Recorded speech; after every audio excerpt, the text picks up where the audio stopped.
Okay, so good day everyone. It's me again. So, what we're going to discuss today is the second part or the lesson two um, of our subject, which is operations management. Now we're going to discuss to you the global environment and how operations strategy, take part, in this very very global what do you call this, global competition. Kasi sabi natin in our last lessons, meron tayong operations management at present because before or back then, wala pa, di ba? Nagsimula lang muna tayo sa mga craft manufacturing hanggang sa nagkaroon na ito ng mass production and then nagkaroon na siya ng modern pace. Ngayong nasa modern pace na tayo, ano ba yung ano ba yung kahalagahan that we understand the global environment in conducting a business or in doing management kasi it's very much easier nowadays to do a global to make a global competitive product or global service among people because nga yung technology natin and yung mga hindrances natin ay nawala na or nag-disappear na. Okay? So, the global environment and operations strategy. So, globalization exists and it's very much easier for us to see dun sa mga products na nakakarating sa atin, sa mga services na nakakarating sa atin, the new technologies that we use today, that were first or first made from a different country.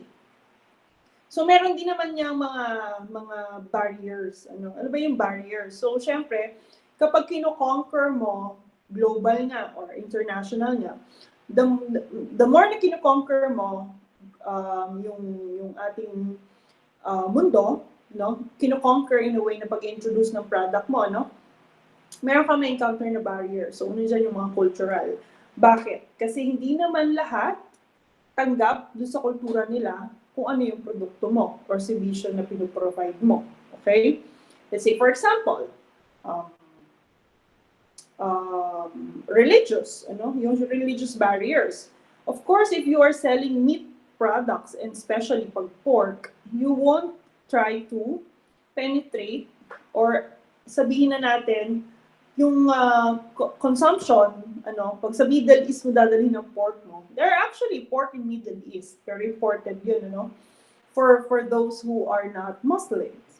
Pero kung ipipenetrate mo siya, talagang mass production, parang mahihirapan ka sa part na yun. May mga barriers ka na doon. At the same time, political. It's hard to penetrate yung business mo globally kung medyo may mga political issues na nangyayari dun sa lugar na hindi rin naman tanggap or mahirapan makapenetrate yung products mo. So, with globalization also entails advances. Kasi pag gusto mong pumasok dun sa globalization, kailangan yung technology is there. At talaga namang it coexists with us yung technology. Iba't iba ng klase ng technology ang mararanasan natin when it comes to telecommunication, when it comes to our computers, to our yung mga pinasabi nating monster machines, napaka advanced na. And then another thing about globalization is that we have very reliable shipping. Kumpara noon, if let's say you're gonna order product or you're gonna get product from across a continent, it will take so much time bago ito makarating. Okay, it will take time for the product to arrive to a certain destination. Minsan sira pa, okay, or sira na siyang dumarating kasi nga sa sobrang tagal. Ngayon naman, it's still happening, yung reliable shipping, nagkakaroon pa rin ng mga problems. Pero still, napaalwan siya, napabilis siya. Okay? Next is chip communication. It's very easy to communicate with other countries, other parts of the world because of the forms of communications that we have, no? We have each of us na ata, wala na ata. What I mean is, most of us already have cell phones to communicate with other people, may it be locally or yung across the countries, or across the continent. Pwede mo makausap.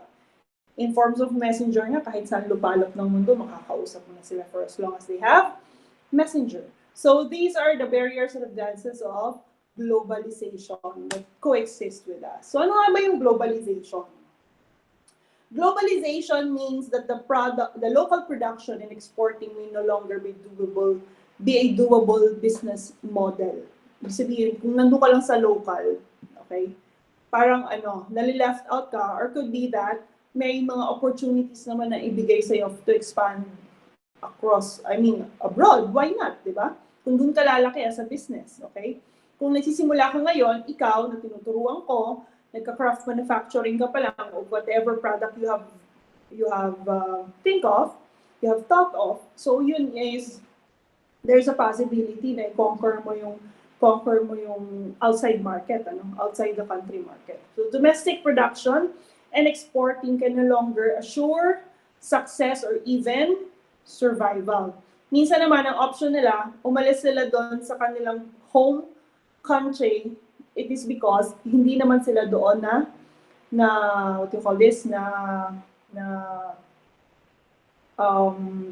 hindi sila doon na tinatangkilik, may baka doon sa ibang lugar sila tinatangkilik, okay? So that the picture that I'm showing here is an example of many brands, many products, or services that you can see here, okay? Meron tayong makikita dyan sa mga logo, no? Kung ma-identify nyo, there's actually a game that mag-identify ka ng mga brands kung familiar ka sa kanila, okay? I am not sure if we can all uncover this.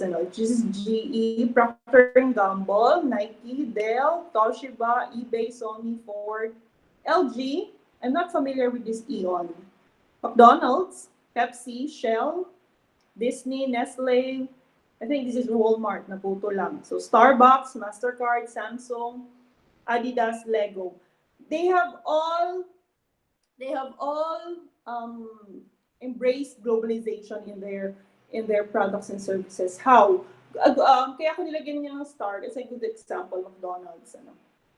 In our industry, dahil nasa food and beverage industry tayo, na una ko napili or dun sa isip ko yung McDonald's. So syempre yung McDonald's, alam naman natin, it didn't came from the Philippines. Or it did not come from Asia. Okay? McDonald's actually came from America. Sa America nagsimula ang McDonald's, pero what is it now? Okay? There are about thousands of branches worldwide wherein yung products nila is ma-experience mo, So, McDonald's came from America noong 1955, yan binili ni Ray Kroc. McDonald's yung pangalan niya kasi yung brothers ang may-ari niyan, okay? The McDonald's brothers. So it started as a small burger house, okay? And then nakita ni Ray Kroc yung potential ng business, so he franchised it noong 1955, and then it also expanded sa ibang countries na, like for Canada, it started in 1967. Okay? So doon pa lang, 'di ba? Doon pa lang ay na-embrace na nila yung pag-expand globally. And then as at present, makikita nyo rin naman na in about 100 countries talagang merong McDonald's, even to the Philippines, na hindi naman siya originally from the Philippines, pero how Filipinos embrace McDonald's is very much visible. Okay? Another example is Lego. Okay? When you were kids, halos lahat kayo siguro nagkapaglaro na ng Lego in your entire life. Me naman, I am not a fan of Lego when I was a kid, but when I became a mother, I'm still not a fan of Lego because it's so hard. Mahirap pulutin kapag may Legong laruan ng mga anak mo. So anyway, so Lego actually started, if you may guess, Lego started in Denmark. Okay? Yung toys na Lego, ano lang siya dati, mga wooden toys, na start ni Ole Christensen, So it was first started, it first started in 1932 as a wooden toy shop. Tapos nung namana nung anak niya, yung company niya, it's a time that they have what do you call this? They made a copy of it, yung plastic form na.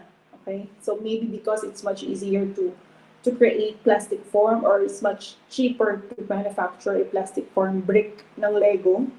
So yun na yung nagsimula ng it expanded from there until now, na hanggang ngayon nilalaro pa rin ng mga bata. Okay? At the same time, bukod doon sa tinatawag na brand expansion, nagkaroon din sila ng product expansion. Yung kanilang Legoland theme park, so from a small product of a toy, wooden toy, napunta siya dun sa theme park, okay? Dun sa theme park na yon na pinapasok, of course, na ngayon nagiging parte siya ng turismo, okay? So yung ating mga Legoland theme park natin ay nag-derive siya galing dun sa maliit lang na laruan, okay?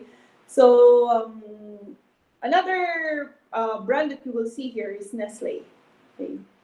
Nestle, lahat na ata ng halos ng kinakain natin ninyo, if you know how to observe your food, if kung hindi lang kayo kain ng kain, pero tinitingnan nyo rin yung mga labels or product labels. Pero anyway, you will see vast of brands that were licensed and manufactured by Nestle. So nagsimula ang Nestle, hindi rin naman sa Pilipinas, hindi rin sa Amerika, kundi sa Switzerland. It is a Swiss company. It is a Swiss brand that started in 1905 by two companies. I mean, the Anglo-Swiss Milk Company and si Farine Henry Nestle. Okay, sila yung nag-start ng Nestle nung time ng World War I at saka World War II, kasi yung gatas noon is very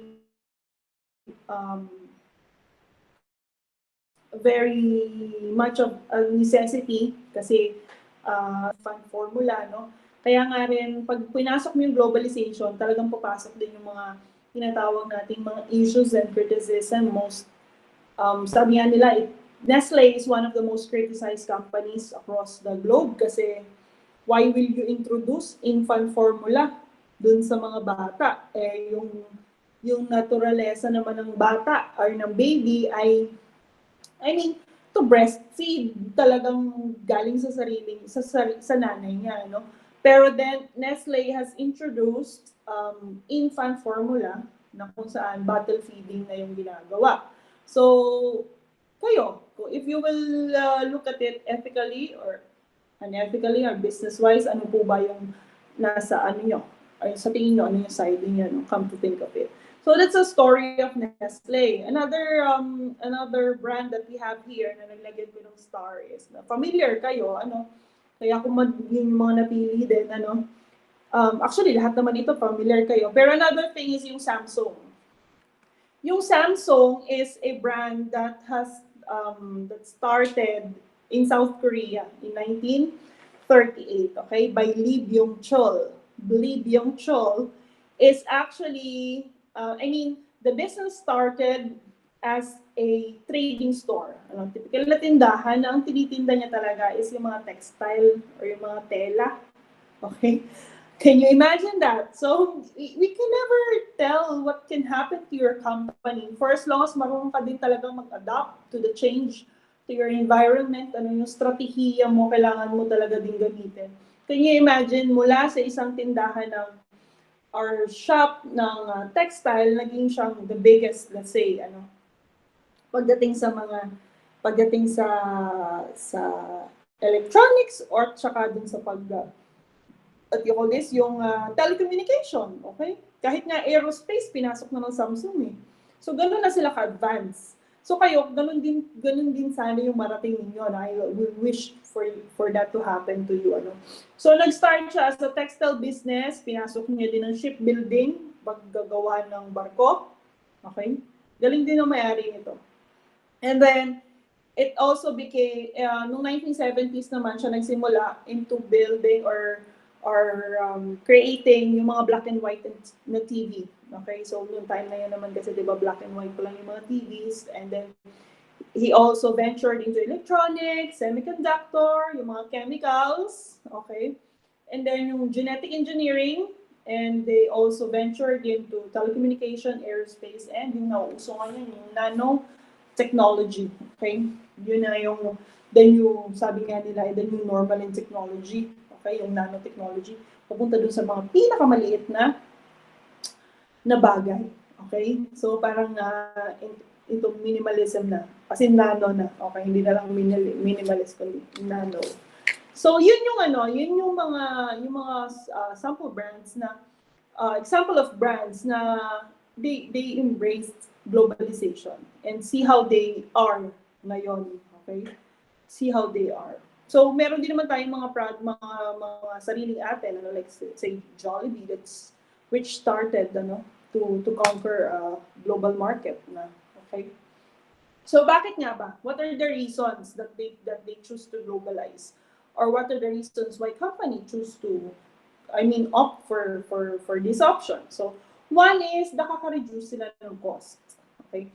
It's the reduction of the cost that's, let's say, a primary reason. Foreign locations have lower wages. Mas mababa ang pagpapasweldo.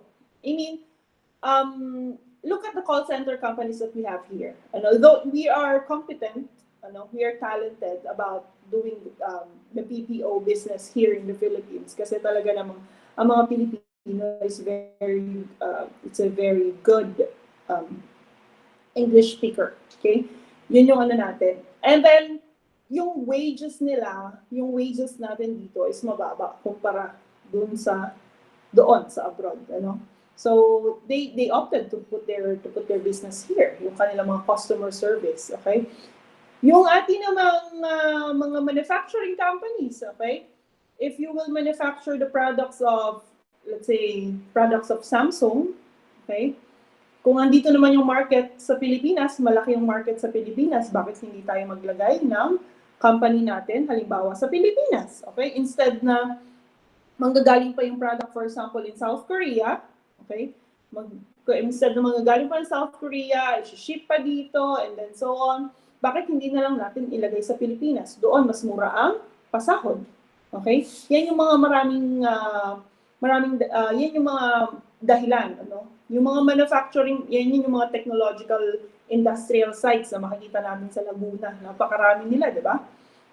This is one of the main reasons, okay? Another example are the manufacturing companies. Yung manufacturing companies na yun are the ones na yung ginatawag natin nagkakaroon ng mass production for their product. At dito nga yun nila ginagawa. So, good example niyan is yung mga Mondenisin or yung ating mga Nestle is a good example too. So, another reason is that to reduce costs, they choose a country that has less strict government rules or regulations. So, meron silang, kasi syempre, if you're doing business, you have to follow environmental control, health and safety, kailangan may governing laws to para syempre maproteksyonan din maproteksyonan din yung tao o kaya halimbawa yung paligid na pinagkakandakan mo ng business, Yun yung dahilan, Kaya pinipili nila, halimbawa lang sa Pilipinas, hindi pinipili nila kasi we have less or much lesser strict rules, ina-avoid kasi nila yung mga strict rules. So, ang hinahanap nilang bansa, yung mga ganon. Hindi masilip, kumbaga. Hindi sila ganon ka-strict. One good example of that is, para my discussion is very much applicable for both the hospitality and tourism. So pasukin natin naman yung example, yung sa mga barko, for our tourism students. Let's say, for example, barko, no? Where do we register ba yung mga barko nating nakikita? Okay? So, ang Panama, ang bansang Panama, ay may mas may mas less na strict, a lesser strict country pagdating sa pagrerehistro ng barko. Okay? Meaning kasi, ang isang barko, kailangan meron siyang flagship. Ibig sabihin, saan ba talaga nakaregister? Saan galing itong, saan nakaregister itong barko na to. Kung halimbawa ang barko ng Aboitiz ay nakaregister sa Pilipinas, then be it. Pero karamihan, pinipili nila sa Panama. Kahit ikaw, kahit tayo, okay, ikaw, magkaroon ka ng barko in the future, you can register that in Panama. Why? Paano natin masabi ng less strict sila? Okay? Meron tayong tinatawag na open registry sa kanilang bansa. Kahit online, pwede ka mag-register ng iyong barko. That way, yung mga foreigners who wish to own a ship, ganun lang kadali. Kailangan mo lang mag-register online sa site nila, okay? Ang isang benefit nun is that you don't have to pay taxes. May ganun silang patakaran. So, hindi mo binubawisan yung barko mo. Okay? May ganun kasi silang law. Okay? So, di ba doon, pag ikaw may-ari ng barko, mas nakakatipid ka. Okay? So, at present, meron 8,600 flagships ang nakaregister sa Panama. Ang isa niyang, there is one criticism about it, is yung tinatawag na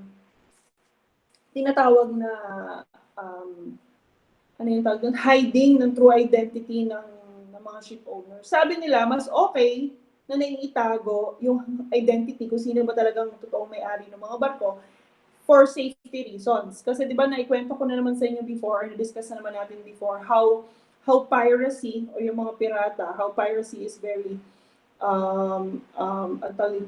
nag-exist pa rin sila. Okay? So yung mga foreign owners natin na po-protect, let's say, yung mga yayaman nating owners na po-protect yung identity nila kasi yung iba ginagawang piracy for ransom.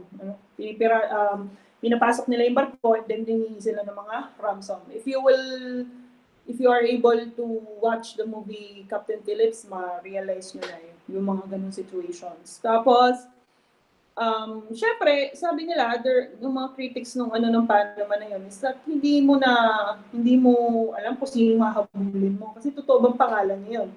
Kung nagreklamo ako, let's say, nagrehistro ako ng barko, halimbawa, The Evangelista Cruise Line, doon ko inirehistro sa Panama. And then, yung pag-employ ko, pwede namang online lang din, and so on. And then, paano kapag lumubog yung barko? Okay? Saan mo hahabulin si D? Buti sana kung pangalan ko talaga yung register ko paano kung hindi? Okay? So, yun yung yun yung mga bagay na nasisilip natin ng mga trade unions. Another reason is that for reduction of cost, yung mga trade agreements. Okay? So, we are able to join trade agreements kasi pag naman pumapasok ka sa trade agreements, kagaya yung mga nakikita niyo dyan ng mga logo, like World Trade Organization, World Fair Trade Organization, SIATO, Mercosur, yan yung mga trade agreements na kung saan, kapag halimbawa kasali ka doon, let's say for example, SIATO, makikita niyo dyan yung mga bansa na kagaya ng Pilipinas, ng what do you call this? Ng US, okay? Yun yung natin, yung trade, yung trade unions na yon, sila yung nagbibigay ng parang tariff or inaalaw ka nilang pumasok sa bansa nila, penetrate ka doon at a lower cost or a lower let's say tax, buwis. Pero continuous yung partnership mo. Kasi in a way, babawasan namin yung taxes mo, pero i-allow ka namin mag-put up ng company dito, pero yung employee mo is yung kapwa, yung mga nationals na nandito. Let's say, for example, Nestle. Nestle pumasok sa Pilipinas, okay, papapasukin kita with lesser buwis, pero ang kondisyon namin, yung mga empleyado mo is 90% Filipino. So, yun yung mga fair trade agreements na commonly nangyayari. Okay? So, another reason why companies choose to globalize is, of course, yung improve mo yung supply chain, di ba? Dahil kapag improve yung supply chain mo,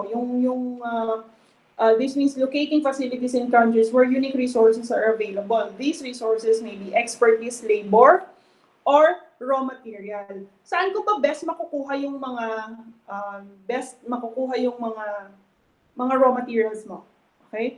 Let's say, for example, ikaw ay gusto mong magkaroon ng auto styling company, okay? Yung auto styling company, yan yung mga makikita nyo sa movies ng Fast and Furious, and if you are very particular with the places na mababanggit nun, so that auto styling is very much rampant or very much an expertise in California. Doon mo makikita yung sari-saring mga sasakyan na may iba't ibang disenyo na kinagiliwan halos lahat ng mga car enthusiasts. Kung gusto mong kung gusto mong yan ang gawing business, so why not venture out globally para ma-experience mo or madami kang mapag-aralan. Okay? Next good example is yung shoe production. Okay? Excuse me. So, shoe production, makita mo naman yung mga raw materials at yung ating mga labor cost. Kapag po kasi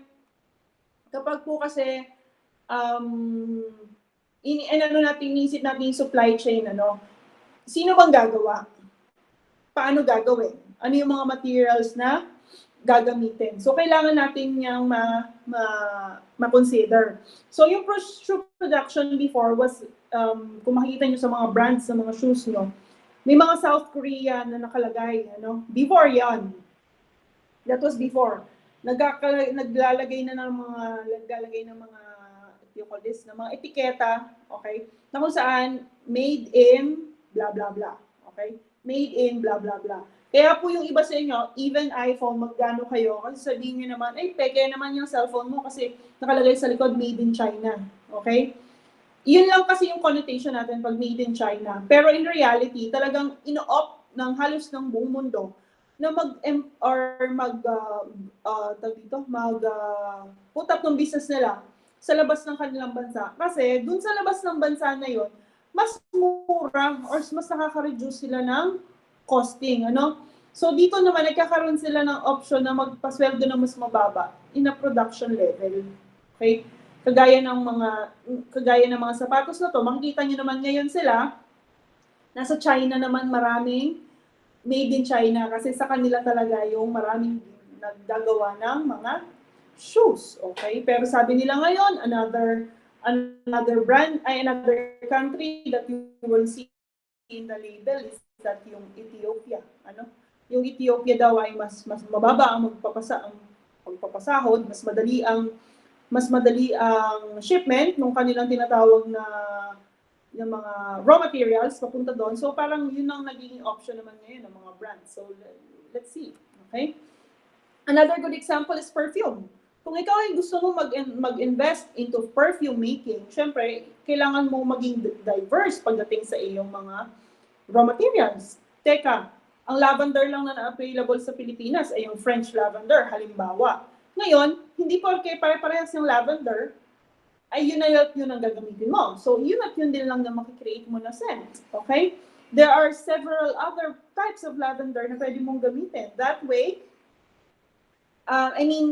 if you want to accomplish that, it's much better na ikaw ay mag-create ng connection or dun sa kung saan talaga siya nanggaling. So, nandiyan yung France, alam naman natin sa kanila, maraming talagang perfume. Okay? So, that's one good example kung bakit nila ginagawa yun. It is to improve their supply chain. Okay? Kung paggawa ka ng pabango, dun ka na nga naman sa area na lahat ng iyong mga raw materials ay nasa paligid mo lang. Instead na, imbes na nasa Pilipinas ka, pero yung mga raw materials mo are limited or much more expensive dahil siniship mo pa siya, okay, at a limited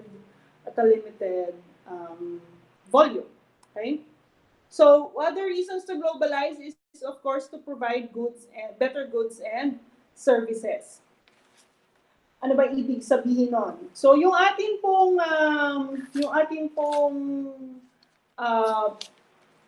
what you call this, products, kagaya halimbawa ng swimsuit. Okay? Kung mapapansin niyo dyan, magkaiba yung swimsuit ng dalawa. Bakit? It is because when you're creating products, you permit the firms to customize products and services to meet unique cultural needs in foreign market. Kung ikaw halimbawa ay nag-create ng swimsuit, no? Why not create hindi lang dun sa para sa mga taong ito yung swimsuit nila. Ito yung swimsuit nila, di ba? So yung ating pong market could be that some other cultures or some other religions have their own swimsuit, pero iba nga lang ang tsura. Okay? Bakit hindi ka rin gumawa nun? Okay? Nakikilala mo kasi yung market mo eh.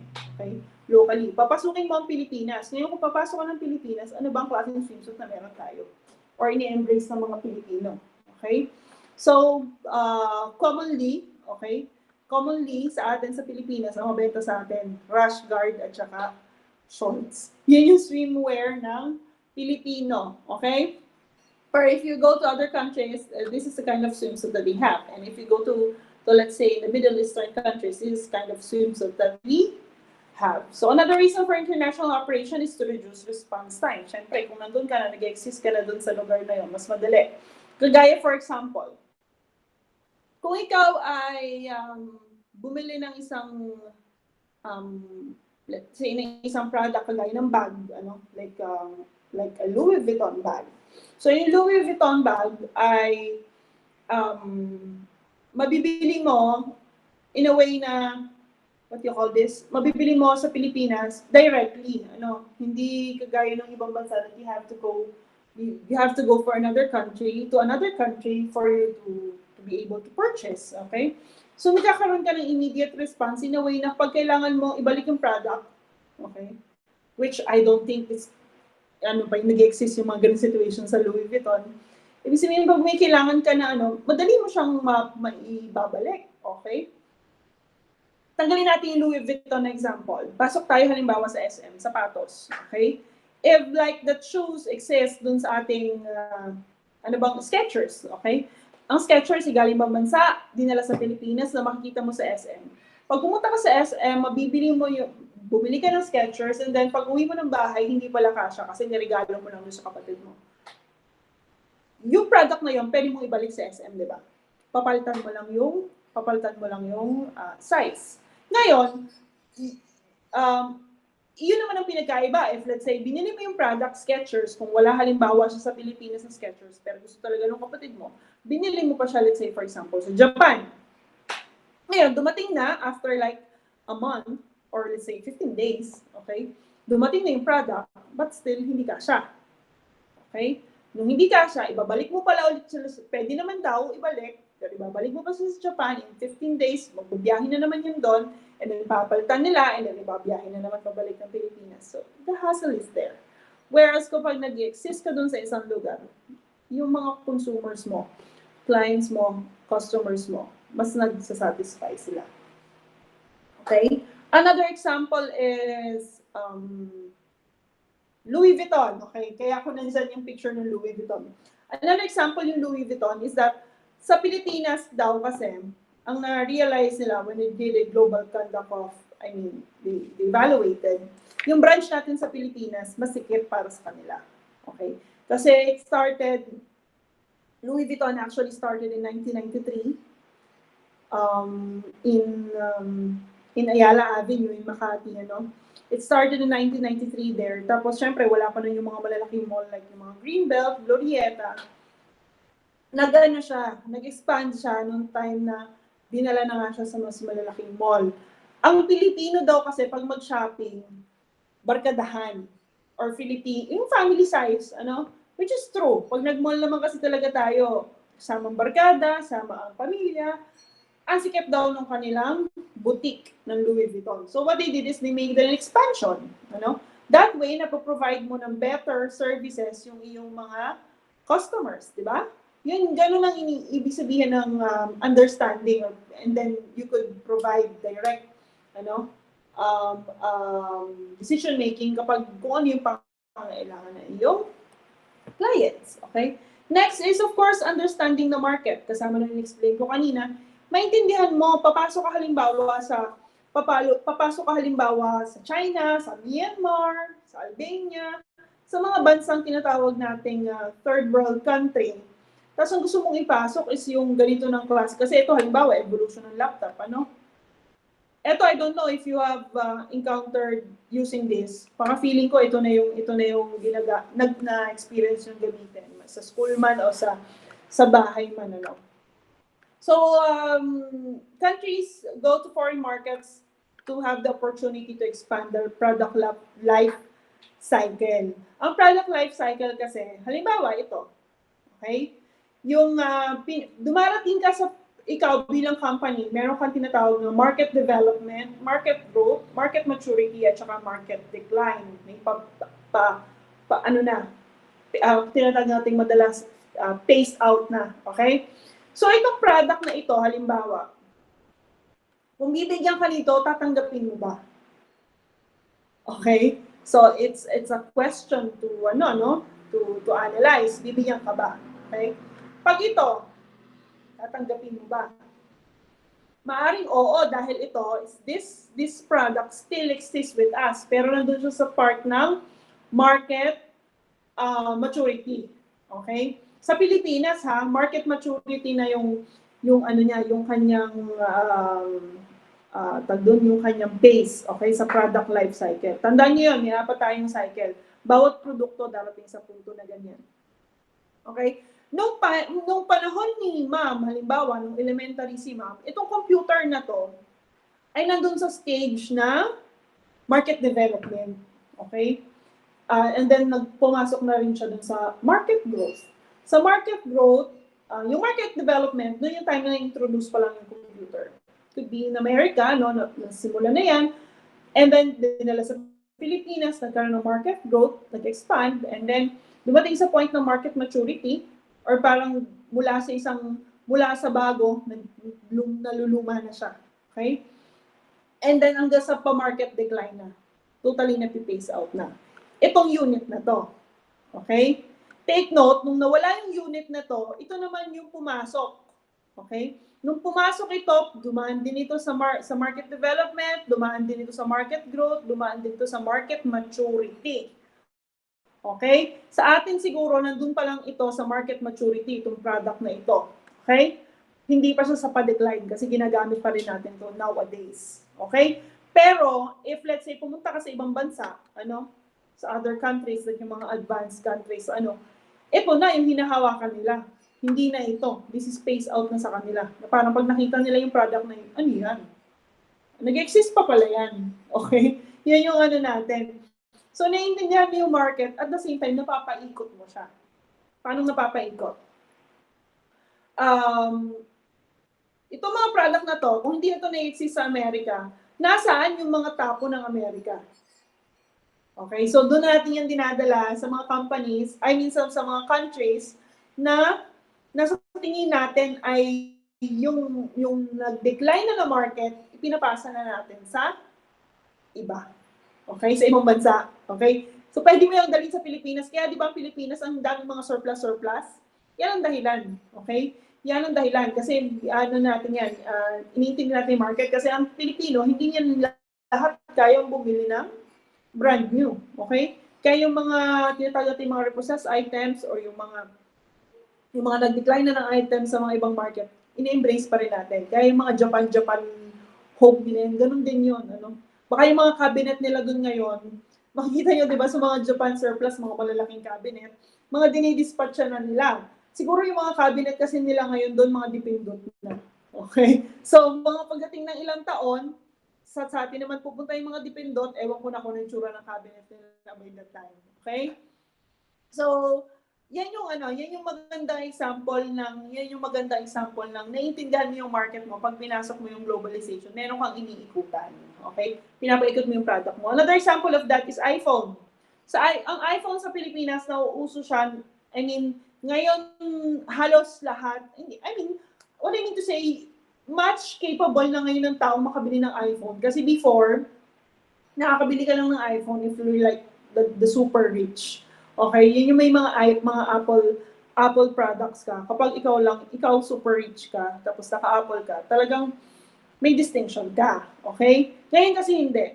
Kahit ultimo high school, in their own pocket or kahit mga college in their own pocket, kaya na nilang makabili ng mga second-hand na iPhone or mga Apple products. Bakit? Kasi ang daming nagtatambak dito sa atin, sa Pilipinas. Okay? Yan yung mga galing sa ibang bansa na ngayon kasi naka-iPhone 11 na sila, papasok naman na sila ngayon sa iPhone 12. Ganun lang kadali sa kanilang sistema doon. Actually, they have systems there na pag ikaw ay iPhone 11 ngayon, pag lumabas yung 12, palit, bayad ka lang konti, and then bagong latest iPhone ka na. Ngayon, saan nila dinadala yung mga phased out? Hindi phased out. Saan dinadala yung mga pinupull out nila? Okay, yun ay dinadala sa mga bansang tumatanggap noon. Kagaya na lang halimbawa ni Pilipinas. Okay? Hilig natin sa mga ganyan. Second hand, pwede pa. Pwede pa naman talaga nga. Okay? So, nandun tayo sa category na yun. Okay? Next is, of course, learn to improve operations. Paano? Sabi natin, learning does not take place in isolation. Paano ka naman matututo ng isolated ka sa mga bagay? Napakarami kasi pwede mong matutunan kapag titingin ka sa paligid, di ba? So learning doesn't take place in isolation. Firms serve themselves and their customers well when they remain open to free flow of ideas. Ay hindi, ako lang yung may-ari. Hindi ako mag-venture out, hindi ako tatanggap ng kahit anong. Parang selfish, no? Ma-pride, may ego yung business, yung company.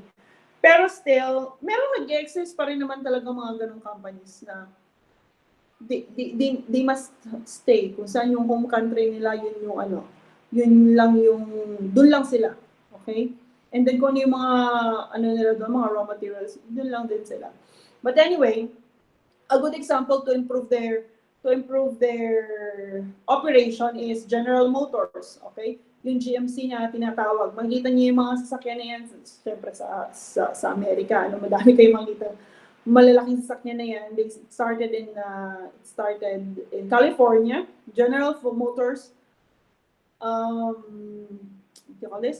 General Motors found that it could improve operations by jointly building and running an auto assembly plants in San Jose, California. Kanina binanggit ko sa inyo yung mga auto styling, okay? Mga paggagawa ng sasakyan. That's a forte ng California, USA. Okay, ang ginawa ni GMC, nakipag-partner siya kay Japanese. Bakit? Paano? For what purpose? Okay? Bakit kailangan mo makipag-partner? General Motors ka na, malaki ka na, or let's say, nasa Amerika ka, wala ka bang mga partners na capable? Kasi may mga ganong, di bang, pag-iisip? Okay? So, ano yung nangyari yun? This strategy allows General Motors to contribute its capital and knowledge. Kung ano yung meron siya. Kasi nga, siya yung may capital at siya yung may, let's say, yung knowledge, dun sa US labor and environmental laws. Ang Japanese naman, nag-contribute siya dun sa production at inventory ideas. May kakayahan din isang kumpanya. May kakayahan ka rin. And then, ba't hindi nyo i-combine? Okay? Pag kinombine nyo yun, mas malaki yung magiging improvement ninyo. So, that's a great example. Another reason is that, of course, attract and retain global talents. Pag kasi pinasok mo yung global organizations can attract and retain better employees for offering more employment opportunities. Halimbawa, merong company na nagde-decline yung, halimbawa, hotel managers, yung hotel managers, let's say for example, Hotel A in the Philippines, dahil hindi pa tayo makapag-operate fully, okay? Yung mga foreign employees natin diyan, pwede nating ipadala dun sa mga bansang fully nag-ooperate na sila. Di bakit? Kasi para hindi sila lumipat ng companies. Okay? Halimbawa, may hotel ka sa Pilipinas, may hotel ka sa Germany, may hotel ka sa US, may hotel. Yung mga ganong sitwasyon, scenarios. Ngayon, itong empleyado mo dito sa Pilipinas ay nakaka-experience ng downturn dahil nga sa pandemic na nangyari, but hindi natin siya i-pull out para makatulong dito sa iba or dito. Ano? Pinapadala natin siya doon sa mas tingin natin mas matutulungan niya. And then pag nag-normalize na lahat, saka na lang natin siya ibalik. Okay? So yun yung mga ganung cases. Okay? Para sa'yo pa din, hindi sila nakakaisip na maghanap ng iba. Okay? Next! Cultural and ethical issues and globalization, marami yan. Okay? Kasi when we do globalization, we actually have we must accept the reality that there will be changes around you pag pinasok mo yung globalization. Okay? Let's say for example, ikaw, on your social media site, pag personal social media site mo, na-screen out mo kung sino yung pwedeng mag-comment sa'yo, kung sino yung pwedeng magka-interact mo dun sa conversation, di ba? Pero kapag ang pinasok mo na is yung tinawag nating mas malaking audience, halimbawa, pinasok mo yung YouTube, nakapublic ka, so mas malamang, di ba? Mas maraming criticism at mas maraming mata na pwedeng sumilip sa ginagawa mo. Ganon din po sa mga businesses, okay? If you're doing your business globally, mas maraming matang nakatingin sa'yo. Yung mga ethical issues dyan, pumapasok.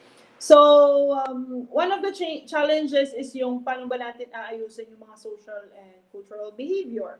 With issues regarding bribery, yung, ang tawag doon sa Tagalog, panunuhol, hayaan mo na yung company ko dito, bigyan na lang kita ng pera, okay? Yung mga sa mga lisensya, no? Yung mga illegal na business na tinatawag natin. Illegal yun, syempre, dahil bakit ka magbabribe or bakit ka kailangan manuhol kung legal yung business mo, okay? Or wala kang inaapakang tao or ethical yung iyong ginagawa, okay?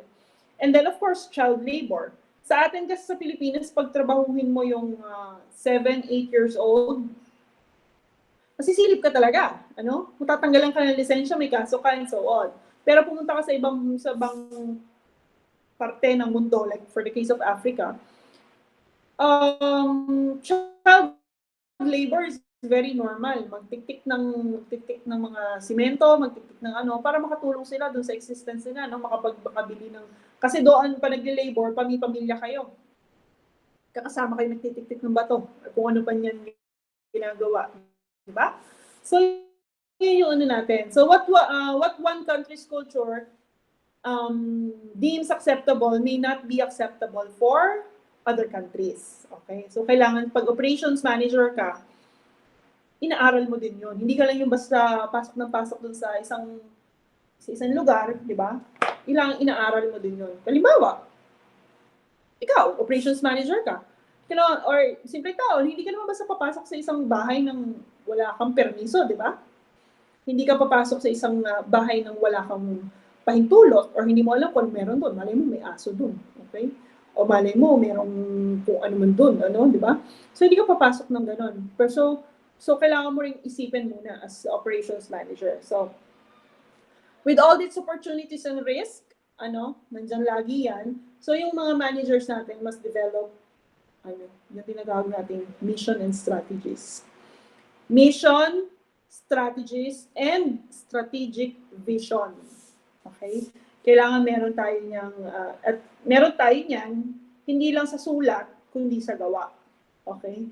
Kasi kayo, in your business planning, may encounter niyo yan, gagawa ng ganito, gagawa ng ganyan. Ngayon, pag tinanong ng panel, o paano mo ma-execute itong mission na to? O itong mission na to, contradicting doon sa strategy mo. Okay? Yun yung natin, yun yung minsan madalas natatanong, minsan natatanong, okay, sa inyong mga nagde-defend, okay? For the case of McDonald's, since it started and it has reached like hundreds of branches across the world, nandun na yung issues na parang hindi na nagiging healthy ang tao dahil sa ino-offer ng mga fast food. Naging mainit lang sa matang McDonald's kasi syempre all over the world sila naman talaga yung nakaka-penetrate ng ganun kabilis, okay? So nasisisi sila ng tao, nakikriticize sila ng tao na the people are suffering obesity because of the fast food that na pinakain nila, okay? So magaling yan, ano ba content niyan? So Nestle naman din, ang Nestle products, sabi ko nga sa inyo, it's one of the most highly criticized company all over the world. Ang Nestle naman, yung boycotting, napaka prominent niyan. I mean, ano niyan dun sa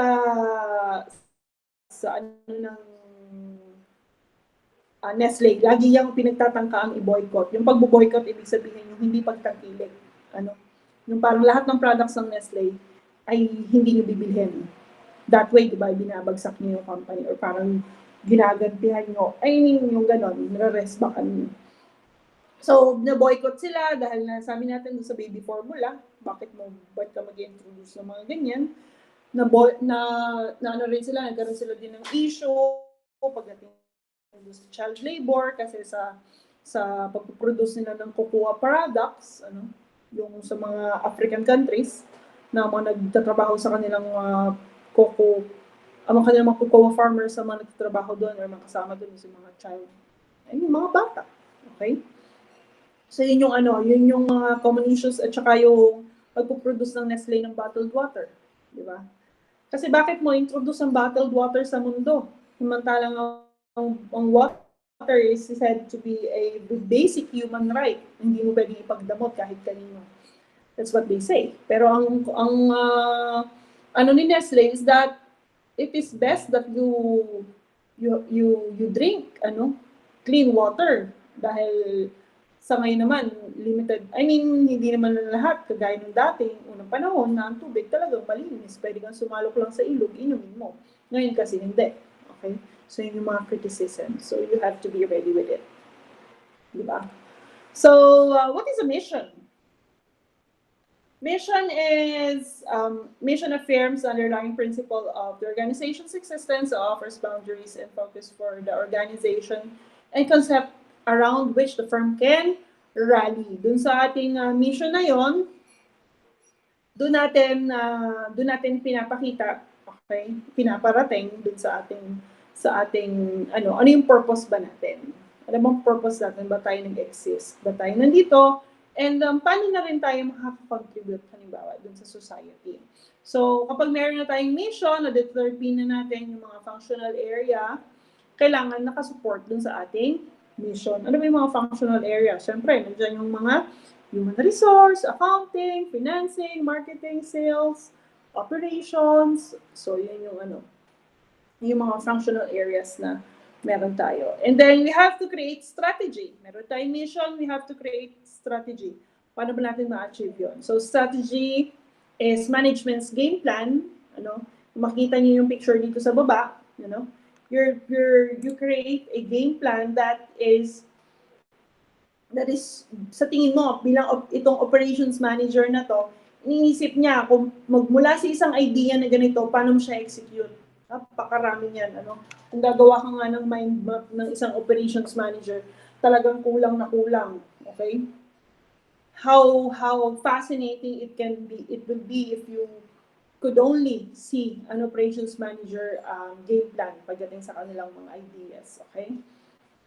So each functional area must have a strategy para makamit mo yung mission mo. Okay?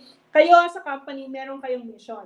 Kayong mission nyo ay kayo sa company, meron kayong mission. And then kayo sa company, meron kayong mga functional areas. Yung functional area na yun, magkakaroon yun ng pare-parehas nilang strategy para mag-contribute dun sa mission ng company for you to achieve it. Okay? So, yung mga functional areas na yun take strategy in knowing yung tinatawag nating SWOT, or yung strengths, opportunities, ano ba yung mga advantage mo, and then kung paano mo i-counteract yung mga weakness, tsaka yung mga threats, di ba? So next is vision. Vision describes the route a company intends to take in developing and strengthening its business. Saan ba tayo papunta? Okay?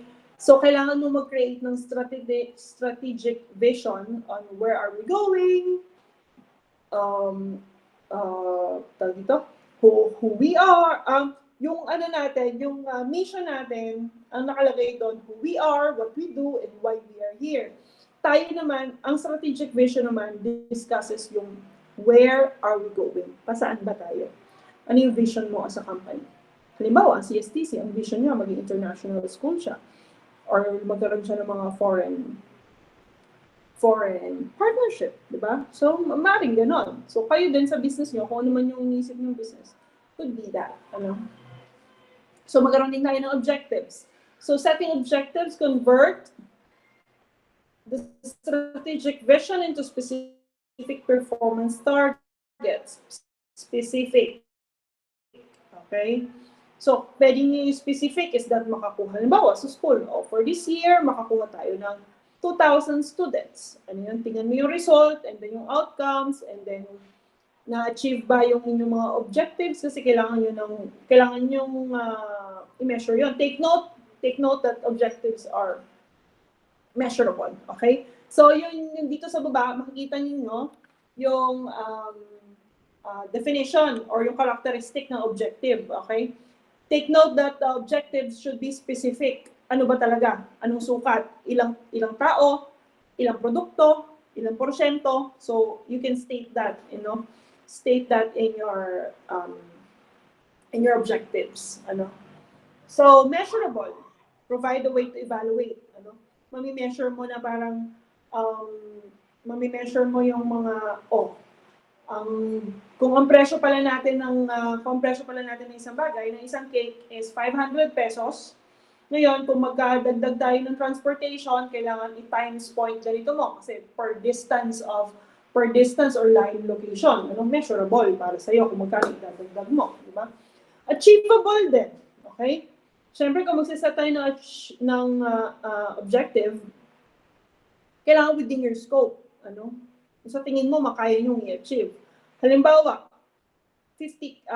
cakes, nagsisimula ka pa lang naman. Pero ang objective mo, okay, hindi ka pa dumarating dun sa punto na nandun ka pa lang sa market development, hindi ka pa nga dumarating dun sa punto ng mature. I mean, paano ka makakapag-set ng objective na I will make 1,000 cake in 1 month? 1,000 cake in 1 month. Teka. Ilang cake sa isang araw ka nun? So, divided by 30, di ba? So, parang ma-achieve mo ba yun kung ikaw ay beginner pa lang? Tapos nandito ka pa lang sa areas and location mo, nandito pa lang sa Sariaya. So, you must always have an objective, pero achievable dapat. Parang hindi ka rin naman masyadong ang tawag doon? Masyadong ambitious yung mga objective. Okay? Hindi lang kasi dapat siya nakasulat. Kailangan siya ay realistic. And then relevant. Make sense within your job function. Relevant ba sa inyo yung objective ninyo?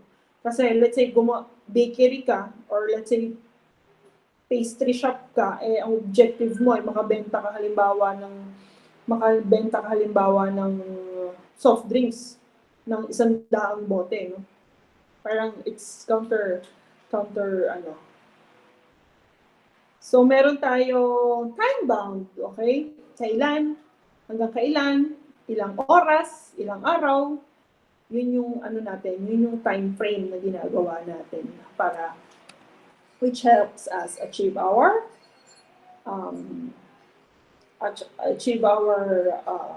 objectives. I'm sorry. So the firms achieve missions through 3 conceptual ways. Una dyan yung tinatawag natin differentiation. Let's say for the case of Disneyland, okay? Kung mapapansin nyo sa Disney, I mean, ang differentiation kasi tackles with uniqueness ng iyong product. Meaning, ano yung kakaiba dun sa'yo na wala sa iba. Okay? Ano bang meron sa, halimbawa, sa cake mo or sa yung coffee shop mo or dun sa theme park mo na wala sa iba. So for the case of Disney, meron silang tinatawag na Magic Kingdom. So makikita niyo naman ito, lagi itong logo na ito, ano, in almost all movies, in all, ano na pala almost, in all Disneyland theme parks, ano, kasi yun yung nag-differentiate sa kanya dun sa ibang theme parks, di ba? So yun yung tinatawag nating differentiation. Dun mo ma-achieve yung mission mo, okay? And then, kapag naman dun sa product line, syempre nandyan yung, ano bang meron itong product na to that others don't have, okay? If let's say your product is an ice cream, okay? Yung ice cream is very common, halos lahat, di ba? Ice cream, malamig yan, ice cream yan. Frozen yan, ice cream yan, di ba? Pero ano yung differentiation mo? Ay, gagawa ko ng ice cream na sili yung flavor. O kaya malunggay yung flavor. Doon pa lang, pasok ka na sa uniqueness. Okay? So, yun yung pwede kasing ganun eh. Nape-penetrate mo isang business, nape-penetrate mo ang competition through your uniqueness. Okay? So, iba naman din sa service sector. Sabi ko sa inyo, magkaiba yun, di ba? In doing product and process design, magkaiba yon. Okay? So, service sector naman, kailangan meron kang uniqueness when it comes to your service na tipong yung guest mo, mapapaisip siya or magagamit niya yung 5 senses niya. Okay? Differentiation in terms of the bed pagdating sa hotel.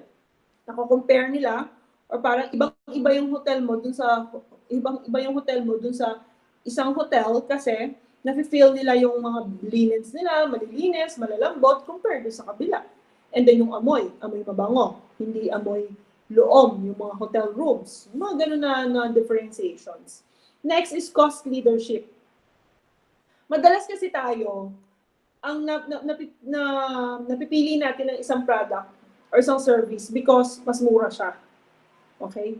Bakit nga ba naman hindi ka dun sa mura? Bakit ka ba dun sa mahal? Okay? Meron naman kasing worth for the price na tinatawag, di ba? Talagang mahal talaga siya dahil mahal din naman yung operating expenses para i-provide sa iyo yung product na yon.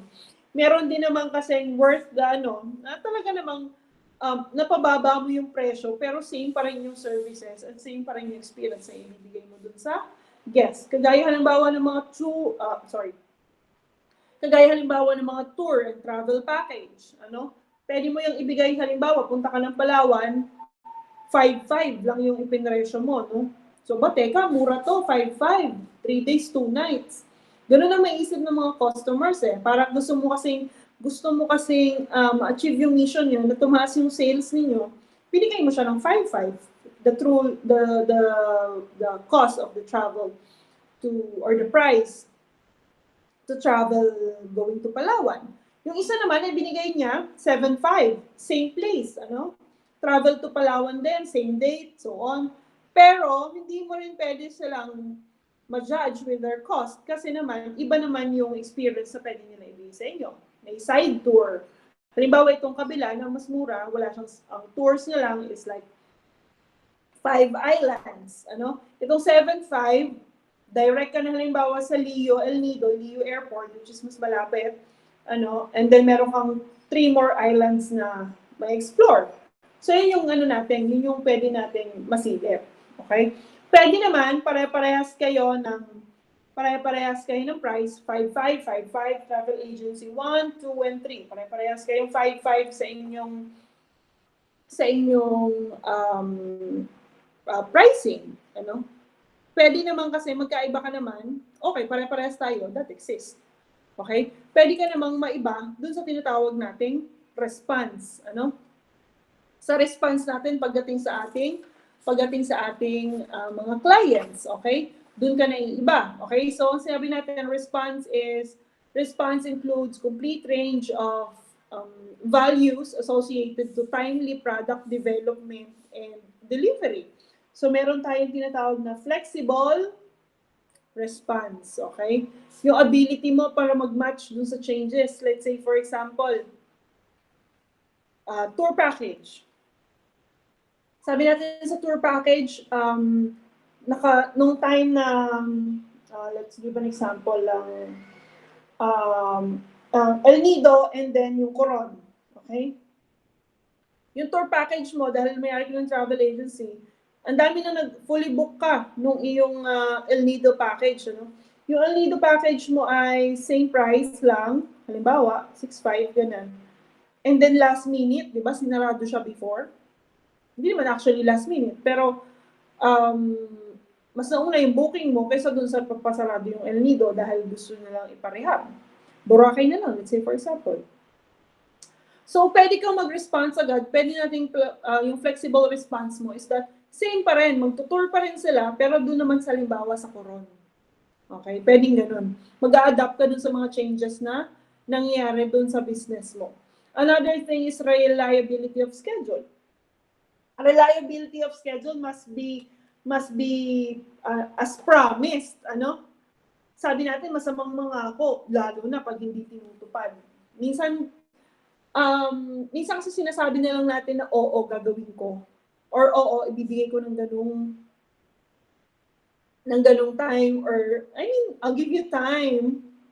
Okay? I'll give you time. Pero, hindi naman nila na-comply. O, halimbawa, maintenance ng aircon, maintenance ng computer. Ma'am, meron kaming monthly visit para i-check natin ang ating mga units.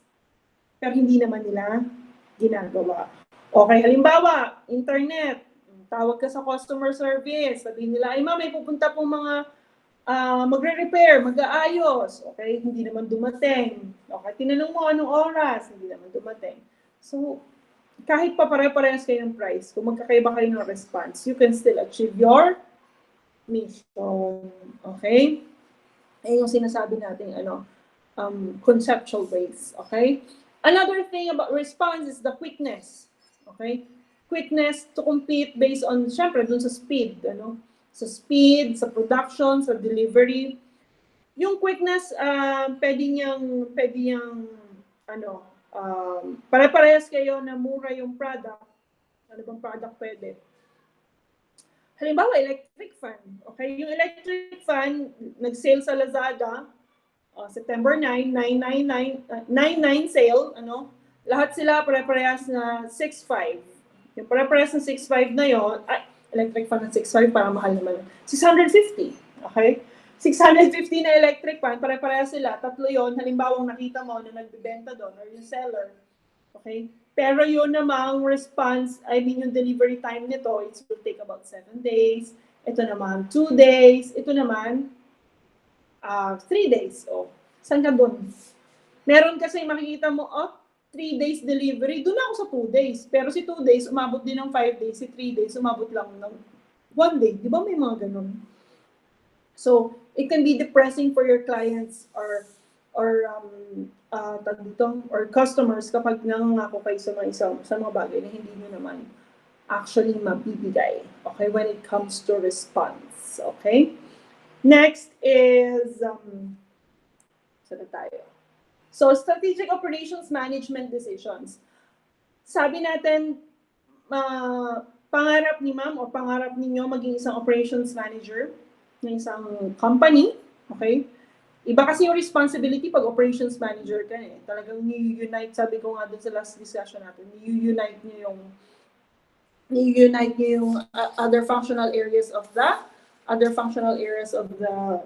business. So, one consideration is yung goods and service design. Katulong ka dyan sa pag-design niyan. Bigyan natin ng example is the example that I've set here is the cake. Cakes must be given good design, kung ano ba yung konsepto ng cake na ating naisip. Okay? And then, pwede mo, decisionan mo rin kung ano yung mga quality na dapat merong yung cake na yon, or characteristics na meron yung cake na yon. Kailangan yun ay iniisip din, okay? So, yun yung volume, color, symmetry, character, consider natin yan. And then, yung process and capacity design. Teka, okay ka na, meron ka ng design ng product mo, ito yung quality ito yung dapat na lumabas. Pero, paano mo ma-achieve yun? Okay? So, iniisip mo na, kaya nga po yung sabi ko sa inyo, yung mind map ng isang operations manager, talaga napakalawak.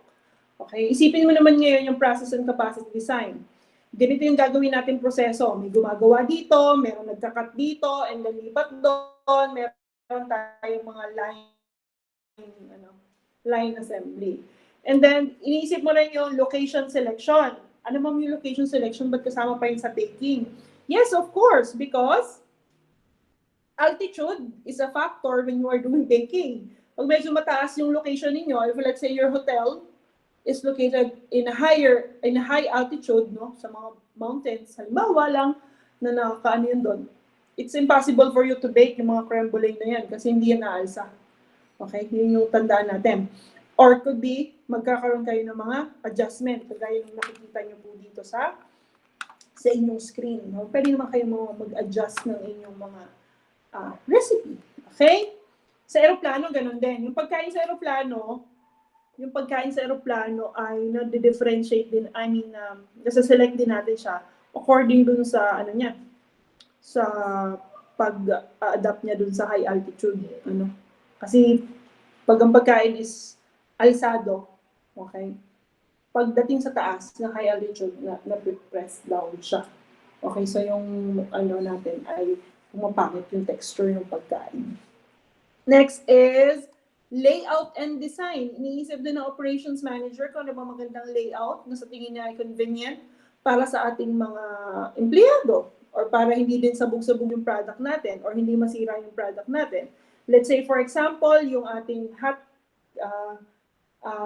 dessert at saka ating mga cold dessert, hinihiwalay natin yon. Yung mga cakes natin na gumagamit tayo ng malaking oven na mainit, at saka yung mga ice cream natin, halimbawa, yun yung mga cold desserts natin, may pa-separate those. Diba? And then, human resource and job design. Kung ang tao mo naman ay, let's say for example, kung ang product na gagawin mo is yung cake, hindi mo naman, di ba, i-assign yan dun sa iyong what you call this? Yung sa ating griller o yung ating tawag dito, yung ating I'm sorry, I already forgot yung kitchen brigade natin, medyo naglalapse na sa memory ko, or yung ating yung chef de party natin, syempre, sila yung ating i-assign para dun sa mga bagay na kailangan, mas gamay nila, okay?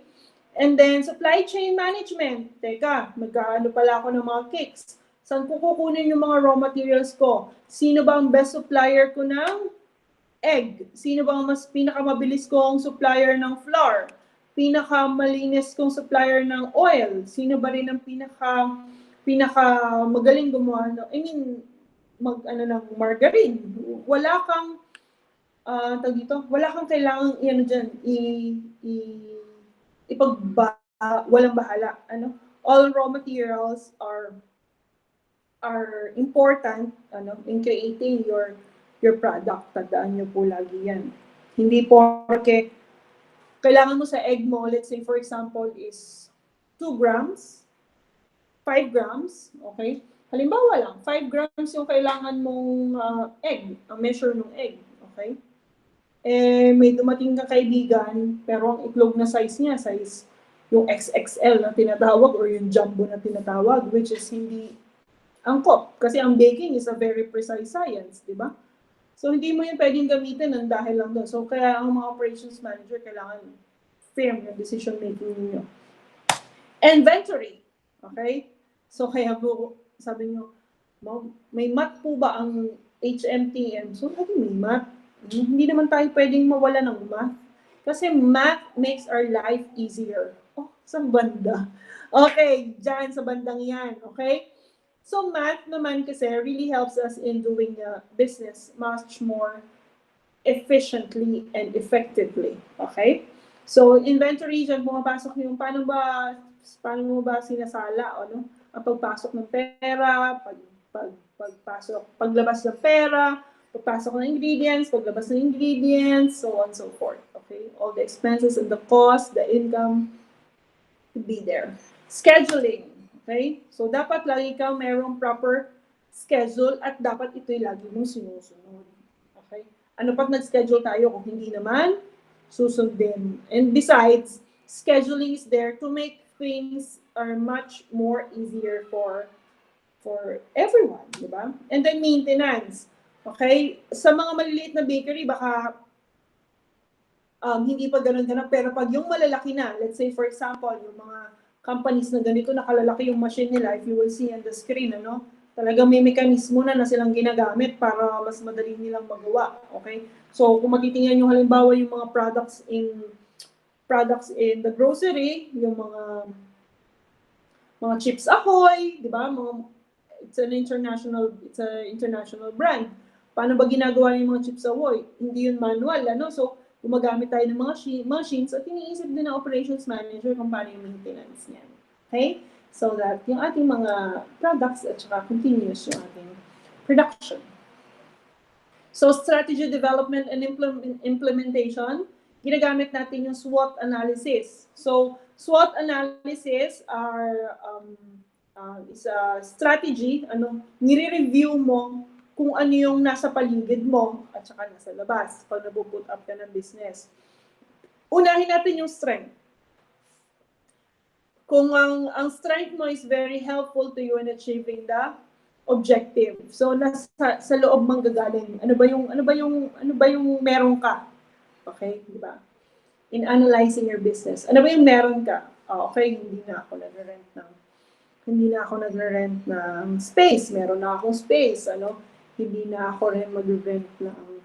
na rin ako mag-employ ng ibang tao kasi marunong naman ako magluto. Okay? Hindi na rin ako mag-employ ng tao kasi, konti na lang yung ma-employ ko, makatipid ako dun sa pagpapasweldo kasi ako naman ay marunong. Halimbawa, gano'n. Ano naman yung weakness? Dun din sa loob, yung weakness mo? Ay, hindi yung sabi mong weakness, oo, meron kang space na hindi ka na nagbabayad, pero may kaliitan naman. Halimbawa, or yung hindi siya angkop para doon sa yung business na gusto mong itayo. Okay? So, opportunities naman, halimbawa, is yung external or yung nasa labas. Okay? So, that attributes of the environment. Ang opportunity ko kasi daanin ito. Okay? Madalas dumadaan dito mga tao, mas makikita nila mas magiging visible yung business ko. Okay? So, yun yung mga o kaya wala pa ditong bakery sa lugar namin, wala pa ditong coffee shop sa lugar namin, that can be an assessment of the environment and that can be your opportunity also. Next thing is yung threat. Okay? Threat could be yung competition naman, Kung halimbawa naman ay, kasi pwede naman kasing ganun lahat kayo pare-parehas ng product. Okay? So, yung threat mo is that baka, yung supply, halimbawa, yung mga raw materials, especially pag nasa food industry. Kasi, halimbawa, sa probinsya mo siya gustong i-put up, pero yung mga raw materials mo, let's say, for example, nanggagaling siya ng Manila, or nanggagaling siya sa ibang probinsya, that can be a threat. Paano pag hindi dumating? Paano pag walang supply, di ba? So, yun yung natin, yun yung ating mga ina-analyze, okay? Para makagawa tayo ng strategy, at yung strategy na yun naman, ma-implement natin at ma-achieve natin yung ating mga objectives. So, kagaya ng ginagamitan natin ng key success factor. Paano ba na-penetrate ni McDonald's ang mundo? Okay? Ang naging key success factor ni McDonald's is yung Playhouse. Okay? Si Playhouse kasi, was introduced by McDonald's kasi, di ba, it is very convenient kasi you feast on a meal at the same time. Kasi ang kinakapture niya is yung mga young ones, yung mga bata sa Pilipinas, nakakapaglaro ka at the same time, nakakakain ka ng masarap na pagkain, they say, So yun yung pwede ding drive-thru. Ay, mas gusto ko doon kasi may drive-thru. Ay, gusto ko doon kasi may mga Playhouse. Okay? Yan yung bakit ka ba pinipili. So, yung tinatawag natin key success factors or yung KSF. And then, of course, wag din mawawala yung core competencies. Are the set of skills, unique skills and talents and capabilities. Mahirap palitan yan. At saka mahirap yan kasi yan talaga. It takes time, for talent to be honed para ma-achieve yung world-class standard na tinatawag. Okay? So, next is options in crafting a strategy. Meron tayong mga basic competition option. Meron tayong complementary strategic option. Meron din tayong choosing functional strategies. And then yung timing. Yun yung mga pwede mong gawin. Itong apat na to. Yan yung mga pwede mong gawin when you're crafting a strategy. Alin ba dito mga gusto mo? Okay? Pwede kasi yung gusto mo, ito yung basic. Okay?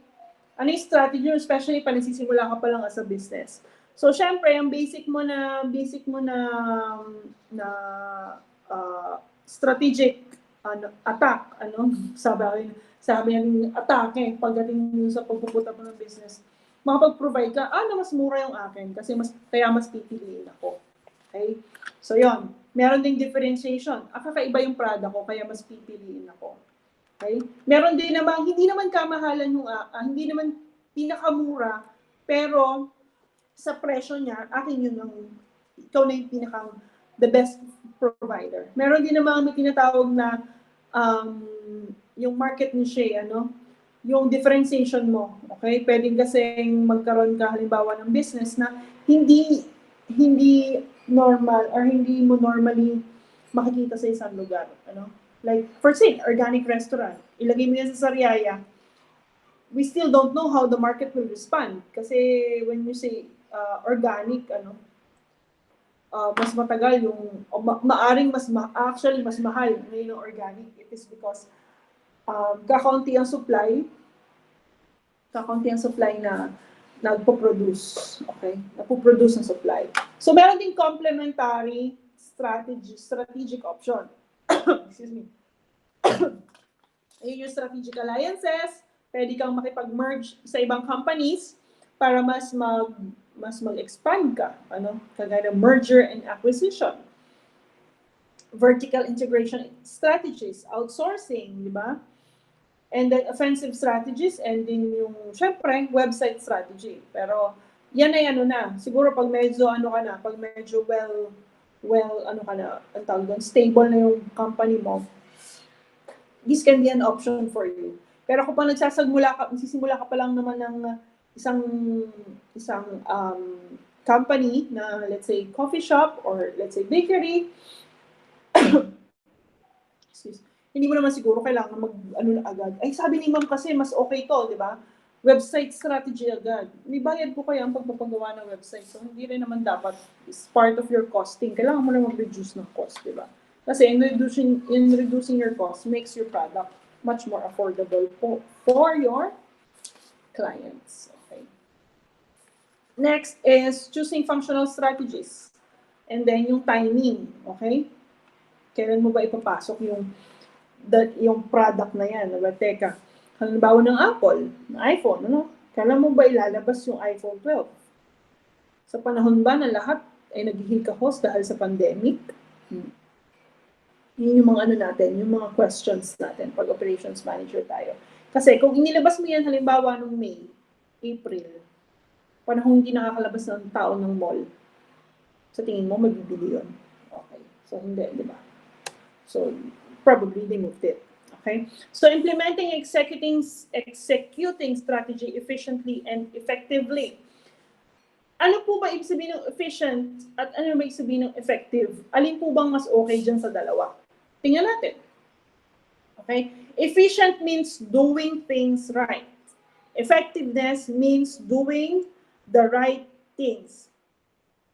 Sakit sa bangs, di ba? So, mama, anong pinagkaiba nun? Okay? So, efficiency and effectiveness. Sa tingin nyo, alin mas okay? From the picture that I included here, alin mas okay? Effective o yung efficient? Okay?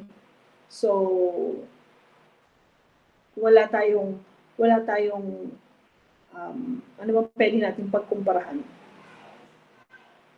Pag efficient kasi, yung in-input mo na, doon muna tayo sa effective.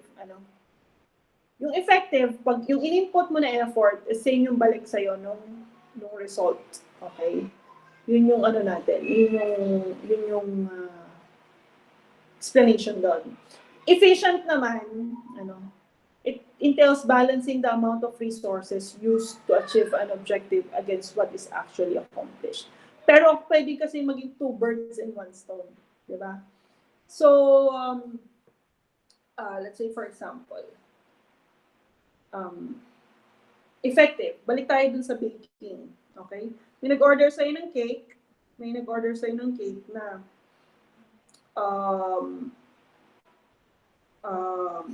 ginawa mo yung cake. So nung ginawa mo yung cake, nag-input ka ng raw materials and all, nagkaroon ka ng output. So, effective, nagkaroon ka ng result. Ang efficient, gumawa ka ng cake, isa lang din naman yung proseso na magdagdag ka ng konti, tapos yung tira dun sa materials na yon, bakit hindi mo siya gamitin para mag-aral ng panibagong recipe in a form of cupcake? Gawa ka halimbawa ng carrot cake. Dun sa carrot cake na yon, may natirang konting what you call this, mixture.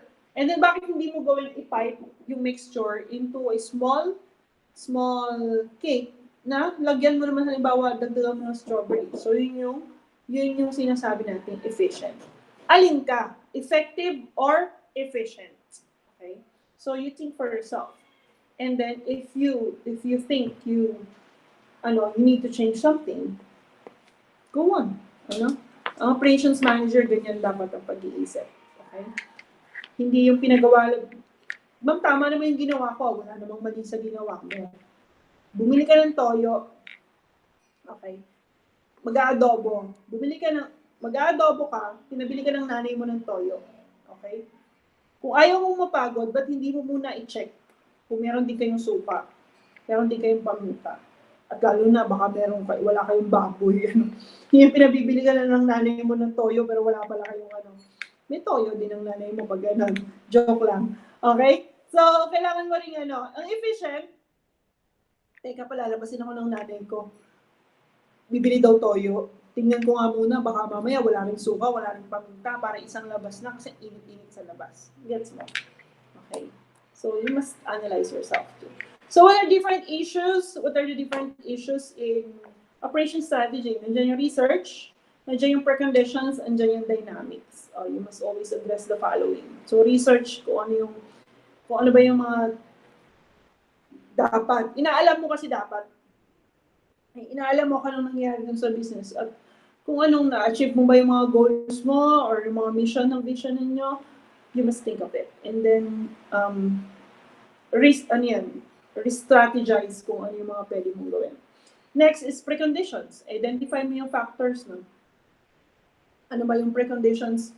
Ay yung mga, syempre, kagaya na naman ng ating SWOT analysis, analyze mo yung environment, ano ba yung mga bagong technology ngayon, ano ba yung mga legal, may pinasa na naman bagong batas, halimbawa, kailangan alam mo rin yun. Economic, bagsak ang stocks, ba't ka papasok sa di ba? And then, meron din tayong product life cycle, resources, you must all know those preconditions. And then yung dynamics, adapting to change, okay? Hindi porke na-aral mo na, nagpag-research ka na, nakita mo yung preconditions. Kaya pag may dumating na isang pangyayari, hindi mo inaasahan, dun lang ba lahat babagsak yun or mawawala? So, ayaw natin nun, okay? So, global operations strategy option, yung mga strategy ginagawa bigyan ko lang kayo ng idea, na ginagawa ng mga companies when they're dealing with their business, globally, or tinatawag natin yung globalization, okay? So, ang international strategy, yung ginagawa ng company, global markets are penetrated using exports and licenses. Ibig sabihin, ito halimbawa, this is Harley Davidson. We know it as a brand of a bike, na nagsimula sa Amerika, Harley Davidson actually started in Texas. And then from Texas, all is assembled there. Okay? Inassemble sa Texas. Na pwedeng madala, tikita nyo dito yung star. It started in USA, in Texas, and then it was assembled there, it was manufactured there. And then yung product mismo, yung finished product na ito, inaayos lang nila yung packaging niyan, and then yung shipment niya, pinapadala niya dito, through exporting, in-exporting product niya. Okay? Dala niya doon, bato niya dito, bato niya doon, kaya meron tayong mga local distributors. Okay?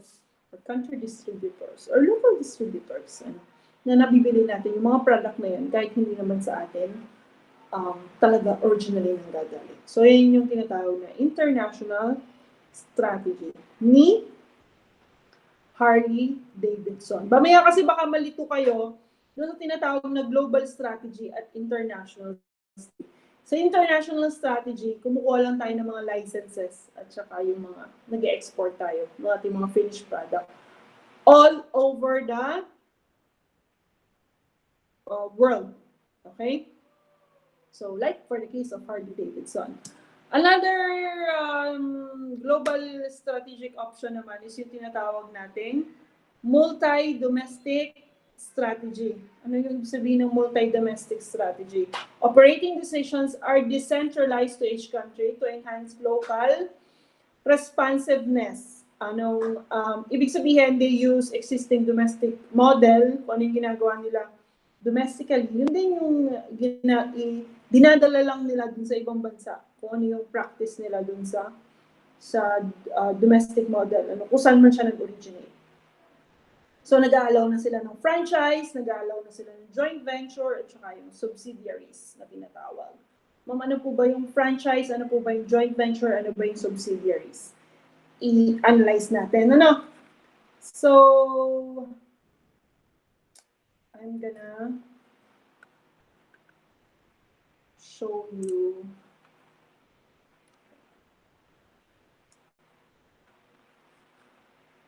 just a moment. Para mas maintindihan nyo yung ating topic for the yung topics natin, I will show you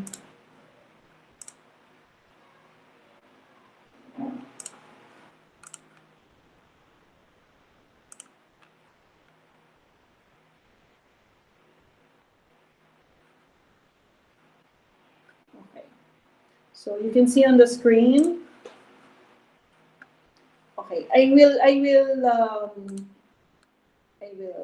explain. Okay, I will explain what is franchise, and then what is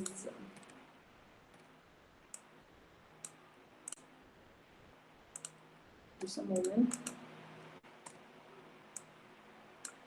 What is what's that?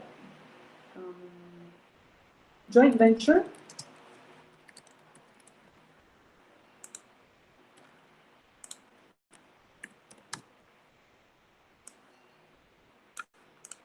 What is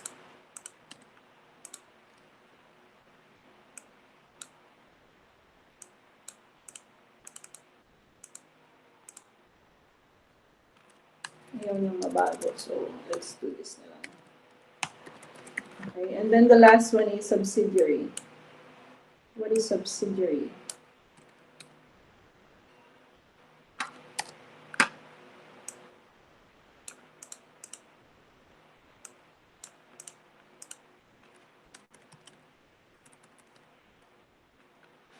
So, may marinig kasi kayong mga ganyang words. Ano ba yung company mo?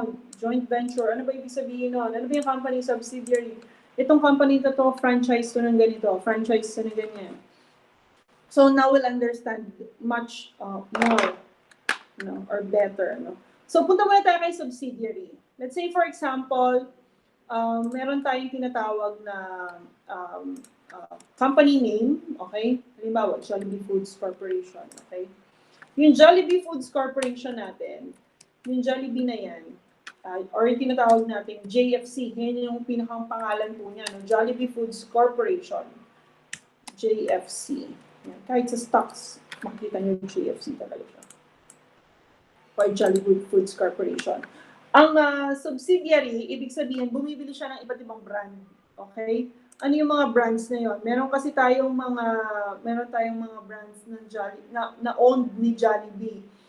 Kung kayo po ay familiar sa lahat ng mga fast food, makikita nyo itong mga products na to, kagaya halimbawa ng Greenwich. Okay? Subsidiary siya ng Jollibee Foods Corporation. Meron din tayong tinatawag na Red Ribbon. So, ano din siya? Subsidiary din siya ng Greenwich. Meron din tayong Mang Inasal.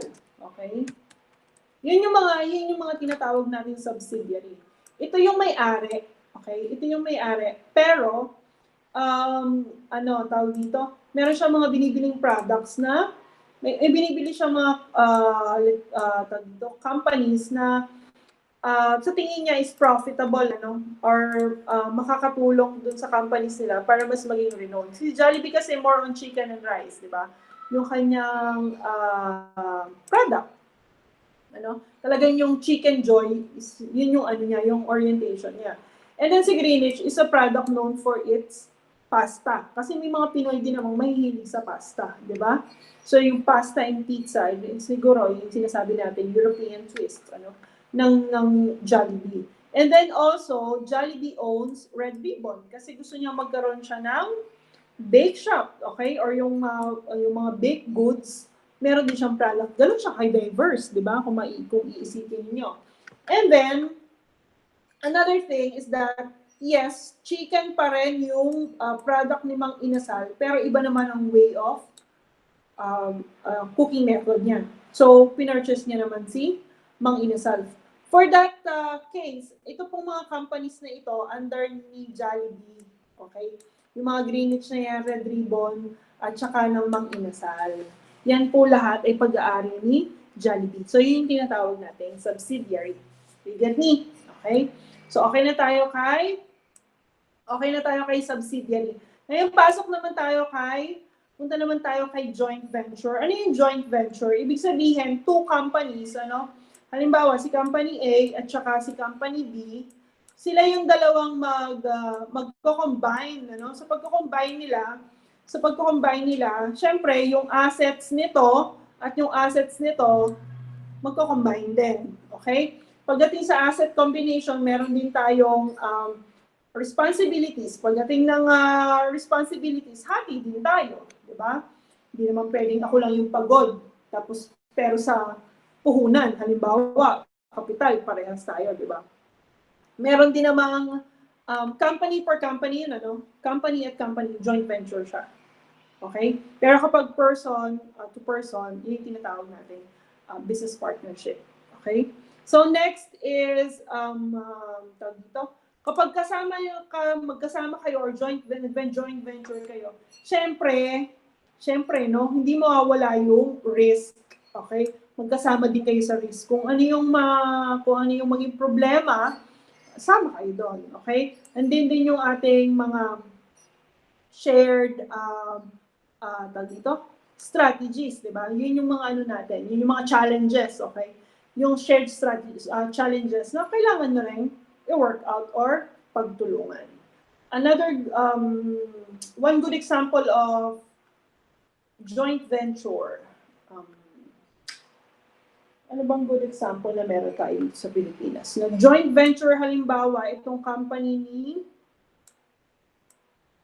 I can think of an example at the moment. I'm caught up. Balikan natin yan mamaya, okay? So, next is yung franchise. Sorry. Ang franchise is something that is, tawag dito, may mother company siya. Okay, I'm sorry. May mother company siya. Lagay natin dito. So, yung mother company niya, siya yung pinakang main company which originated could be sa isang bansa, kagaya halimbawa ng Jollibee. Saan ba siya nag-originate? Pilipinas. So, yung mother company ng Jollibee, the mother company is the Jollibee Foods Corporation. Pero kita naman natin siya, di ba? Nagpe-penetrate na siya doon sa global market. Halimbawa, naglagay na siya ng branch kay Canada. naglagay na siya ng branch ng franchise sa UAE. Nagbigay na, yun yung mga ganun na yun yung mga ganun na siya yung mother company. Okay? I will give you a mother company na ano naman, tawag dito? I'm so sorry. Nestle? No? Pwedeng McDonald's naman muna. Okay, McDo. Para malinaw po sa inyo. Okay? Ang McDonald's is originated, sabi ko kanina, galing ba siya ng Amerika, di ba? So sa Amerika, pwedeng ang pangalan ng company niya is McDonald's pa rin. Pero nung dinala siya sa Pilipinas, ang pangalan na po ng company niya is hindi na McDonald's. Yun yung brand niya, okay?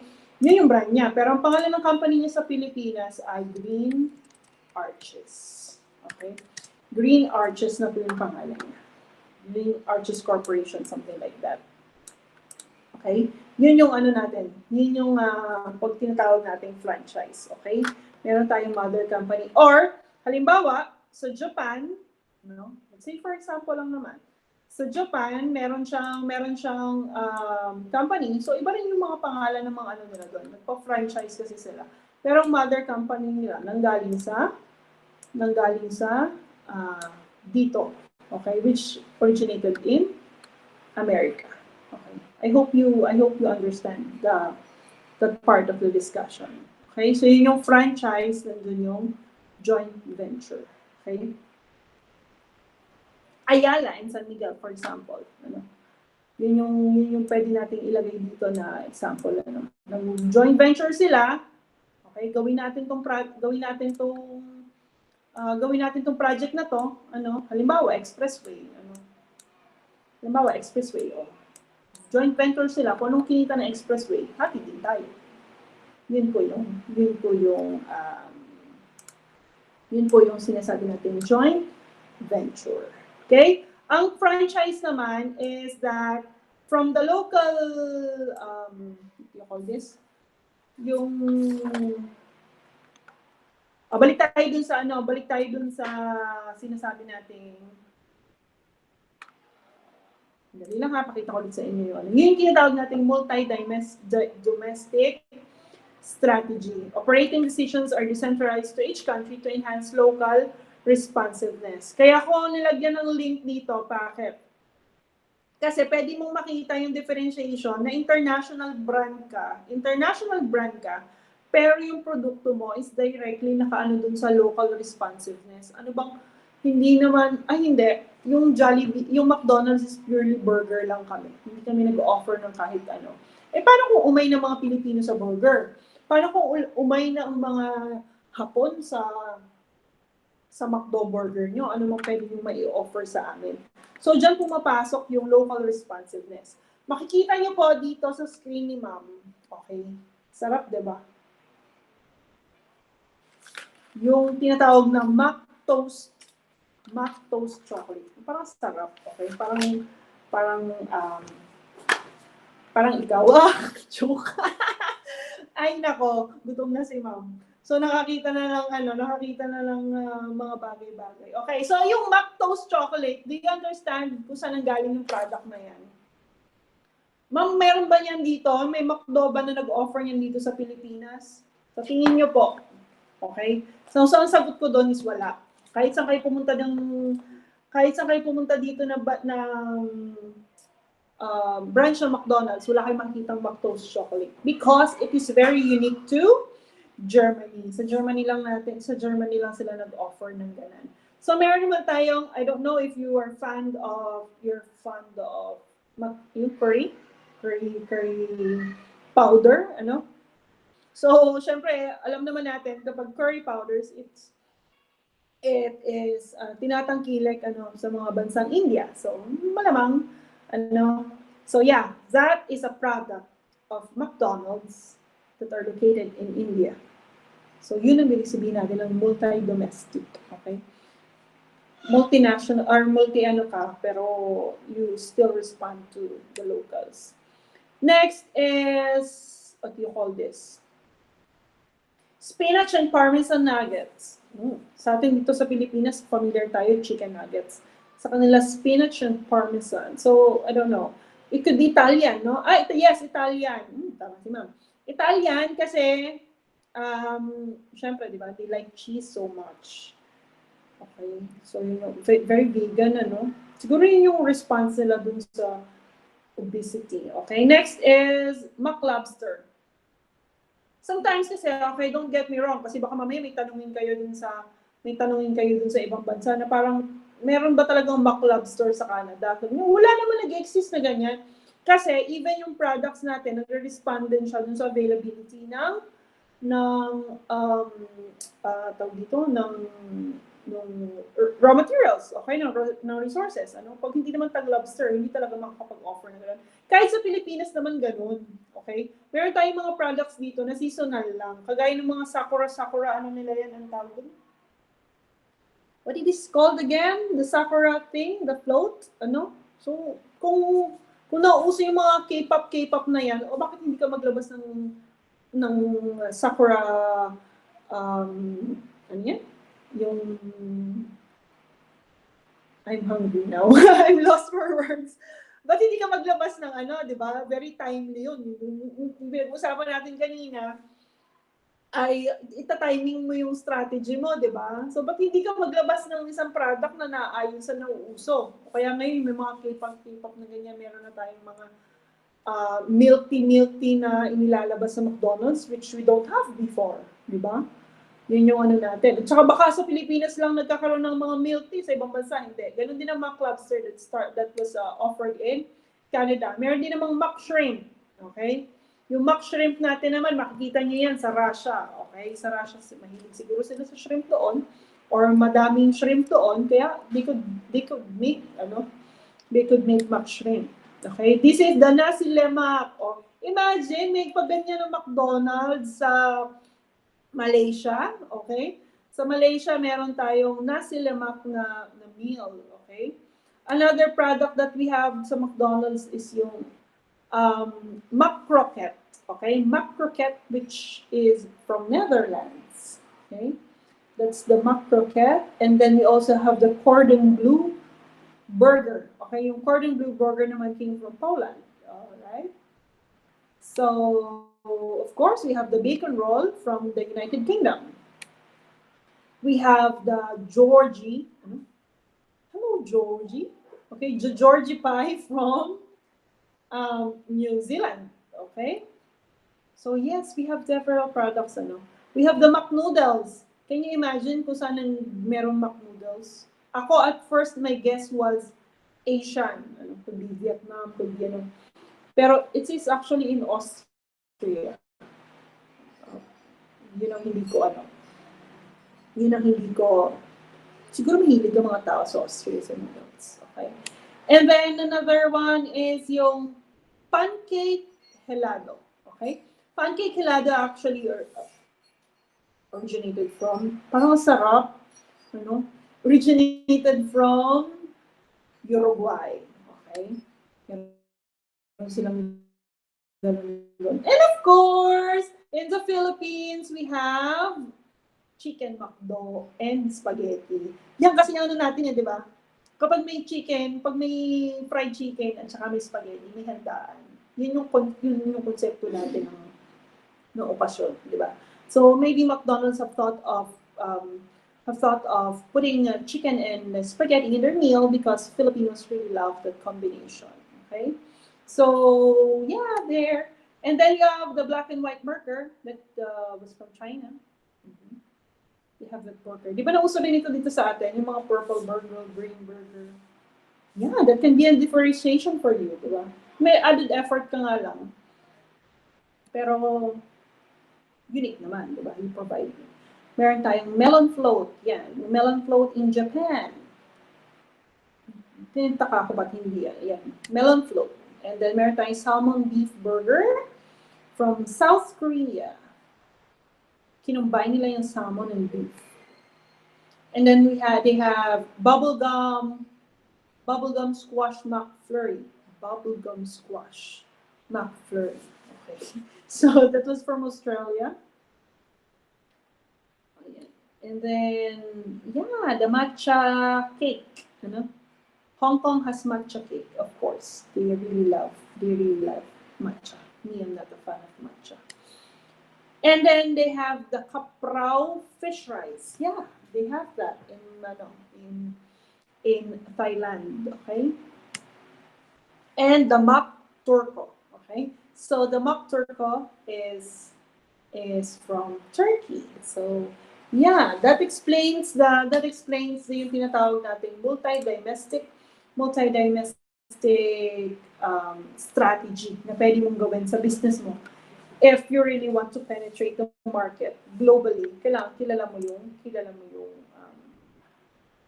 market mo dito. Okay?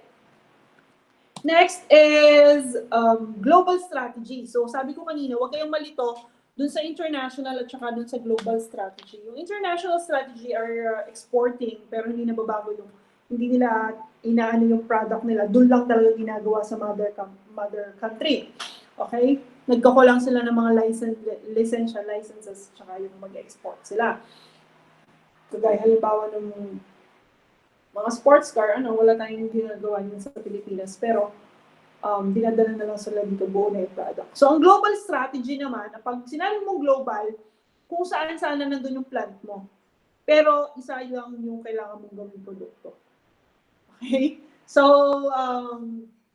hindi siya kagaya ng strategy ng kanina ng multi-domestic. Ang global strategy ay, ang product mo, isa pala, kagaya nito, ito yung tinatawag nating caterpillar, sa mga boys, alam niyan. Kasi sa mga, di ba nung maliliit kayo, mahilig kayo maglaro ng mga, yung mga ganyan. Ano bang tawag dyan? Mga bulldozer, excavator, mga heavy trucks, paborito niya. Tsaka ang cute naman kasi talaga nila, Kasi ang toys daw kasi ng boys, hindi nagbabago. Okay, lumalaki lang, di ba? So, mga toys ng boys is the same as this, pero miniature version ng maliliit sila. And then pag sila ay lumalaki na, they still consider this as their toys, okay? It's common, okay? Not unless hindi ka boy nung ikaw ay bata. Okay, global strategy. Operating decisions are centralized and headquarters coordinate standardization and learning between facilities. May nakita kayo dito mga star, di ba? So, yung stars natin yon ay could be sa akin, example ko yun ng mga Caterpillar brand, yung cat brand, andito yung mga planta nila. Sa mga planta dito, ang ginagawa, halimbawa, yan, yung mga ganyan na trucks, yung sa mga plants nilang yan, para-parehas yung product nilang ginagawa. Okay? Dahil doon, meron silang standardization. Ito lang yung gulong na gagamitin natin. Isa lang din ang supplier ng gulong na gagamitin natin. Kung si Michelin ang ating supplier, siya lang ang ating supplier or yung partner natin. Meron din tayo halimbawa sa Nigeria. Okay, yung plant natin sa Nigeria, yun din ang gagawin natin itsura ng truck, ganun din ang itsura ng ganito, blah blah blah. Ganun din halimbawa sa Japan, so on and so forth. Iba-iba yung planta nila, okay? Inilalapit nila doon sa kontinente. Kasi kung itong kontinente ito, may planta siya diyang isa, mas madali siyang i-distribute, di ba? Kesa doon sa manggagaling pa siya dito sa planta na to, dadalhin mo sa Europa, dadalhin mo sa Africa, dadalhin mo sa dadalhin mo sa Asia, di ba parang ang hirap ng pagta-transport mo. No? So yung quick response nawawala kasi yung timely delivery mo nawawala din. So, ang ginagawa, ang global strategy is that you put a name, a plant, a brand that is located for each country, they say, okay? Pero, still, standard pa rin yung kanilang strategy. Okay. Lastly is the transnational strategy. It combines the benefits of local scale efficiencies with the benefits of local responsiveness. So transnational means the condition in which material, people, and ideas cross all transgress and national boundaries. Balik tayo kay Nestle. So sobrang laki niyang company. Oh my God. By just looking at it, pinasok nila ang beauty products, yung Kiehl's, The Body Shop, Maybelline, Garnier, L'Oreal, yan yung mga brands na, of course, familiar ang mga girls, ano? Ang may-ari niya na yung Nestle. Okay? Alam niyo ba yon? Okay? So, para doon naman sa mga, let's say, mga mahilig sa fashion, ano? Or yung mga perfumes, ano? Yung Ralph Lauren, Yves Saint Laurent, o yung YSL, ano? Stella McCartney, Diesel, Giorgio Armani, ano yan, tag dito, partner yan, Nestle may-ari yan sa mga perfumes sila. Kasi could be that they have nag-joint ventures sila. Ano? And then, mas malaki yung shares ni Nestle kumpara din sa products na yun. Pero yung brand name, andun pa rin. Intact pa din. So, si Nestle din ang may-ari ng Alpo, ng Purina, yung mga pakain natin sa ating mga, yung mga dog food, cat food natin na ano, di ba? Si Nestle din naman may-ari ng mga candy na paborito natin, yung mga nerds, okay? Yung mga Wonka candies. Si Nestle din ang may-ari ng mga kape, Coffee Mate, Nespresso, a vast choice, ano? Chocolates, sila din yung may-ari ng mga brands na yan, and then yung mga ice cream, and then yung mga, I'm not sure of this Delicio and Hot Pockets, but we'll see, okay? Pero hindi pa yan kumpleto, no? Wala pa dyan yung mga cereals, wala pa dyan yung mga, what do you call this? Yung mga milk, milk ng Nestle, okay? Kulang pa yan, pero yan lang yung, yung mga picture na nakuha ni ma'am, okay? So, yeah, dito pala yung milk, yung Carnation, yung Gerber, yung Nesquik, pero kulang pa rin yan. Napakarami na yung mga Nestle products, okay? Anyway, so they're transnational kasi if you will see Nestle, sabi ko kanina, it's a Swiss brand. It came from Switzerland. But it's making business in almost all parts of the world. That way, nagpuput na sila ng kanilang yung business name nila and yung kinikita nila, it's still intact sa Nestle pa rin yun. Pero yung kanilang pagkukuha ng tao, pagkukuha ng material, they try to transgress dun sa national boundaries. Kung galing sa Pilipinas, gawa ang Nestle cream or yung I have here an example, yung Nestle yogurt, sa Nestle yogurt, baka hindi rin natin ito nakikita sa ibang bansa. Pero kung titingnan nyo po yung kanyang label sa likod, this is a licensed trademark of course, Nestle. Okay? Produkto ito ng Nestle, pero manufactured na po ito sa Pilipinas. Okay? Kumbaga yung market na to is Philippines. Pero ang nag-manufacture po nito para sa Nestle ay Fronery Philippines, which is in Bulacan.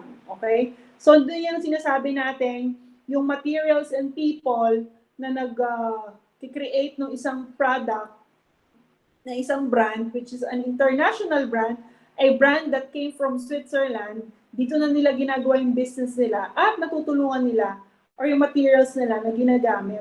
Could be, yung mga gatas na ginamit dito para maaaring galing na sa atin dito sa Pilipinas. And then yung mga taong naggawa nito or yung mga employee dito ay mga Pilipino na din. At saka yung mga how you will, let's say, yung packaging niya, ay iisipin mo din na paano ba ang mga Pilipino makaka-adapt sa mga great packagings na ganito. Okay? So that is the way they do transnational strategy. Produkto mo pa rin yun kahit galing ka sa Switzerland, nakabot ka na ng Pilipinas. But still, you think of benefiting yung local responsiveness. Okay? So, as a summary to our topic, maintindihan natin ng global operations could be a challenge and both an opportunity. Kasi kung matatakot ka agad, syempre, challenging siya kasi galing ka sa lawak ng mundo, sa dami or diverse ng iyong magiging consumers, kung halimbawa, matatakot kang i-conquer ang mundo. Okay? Pero napakarami ring opportunities na kaya mo nang makonquer ang mundo dahil yung mga advancement natin kanina binanggit ko pagdating sa technology, pagdating sa shipping, pagdating sa communication, it's very ano na ngayon. It's very favorable for globalization. Ano? Kaya lang, syempre, dun sa opportunities na yon, yung challenges, it's up to you as future operations manager to improve, ano, and in a way na ikay mas maging competitive, mas dynamic ka pagdating sa iyong mga decision making, and then pero nakaano pa rin kayo, naka-embrace pa rin kayo dun sa tinatawag nating companies, mission, vision, and then objective. Should be, siyempre, when doing business, kailangan pinapasok pa rin natin yung ating mga cultural, religious, and political considerations. Okay? So, the challenge is great, and the rewards to the manager and the society. So, always expect the best, plan for the worst, and prepare to be surprised. Kailangan marunong kayo magbalanse niyan, ano? Until our next discussion, I will be closing this video now, and thank you all for listening. I hope you learned something, or I hope you learned one or two. Okay? Thank you. Bye.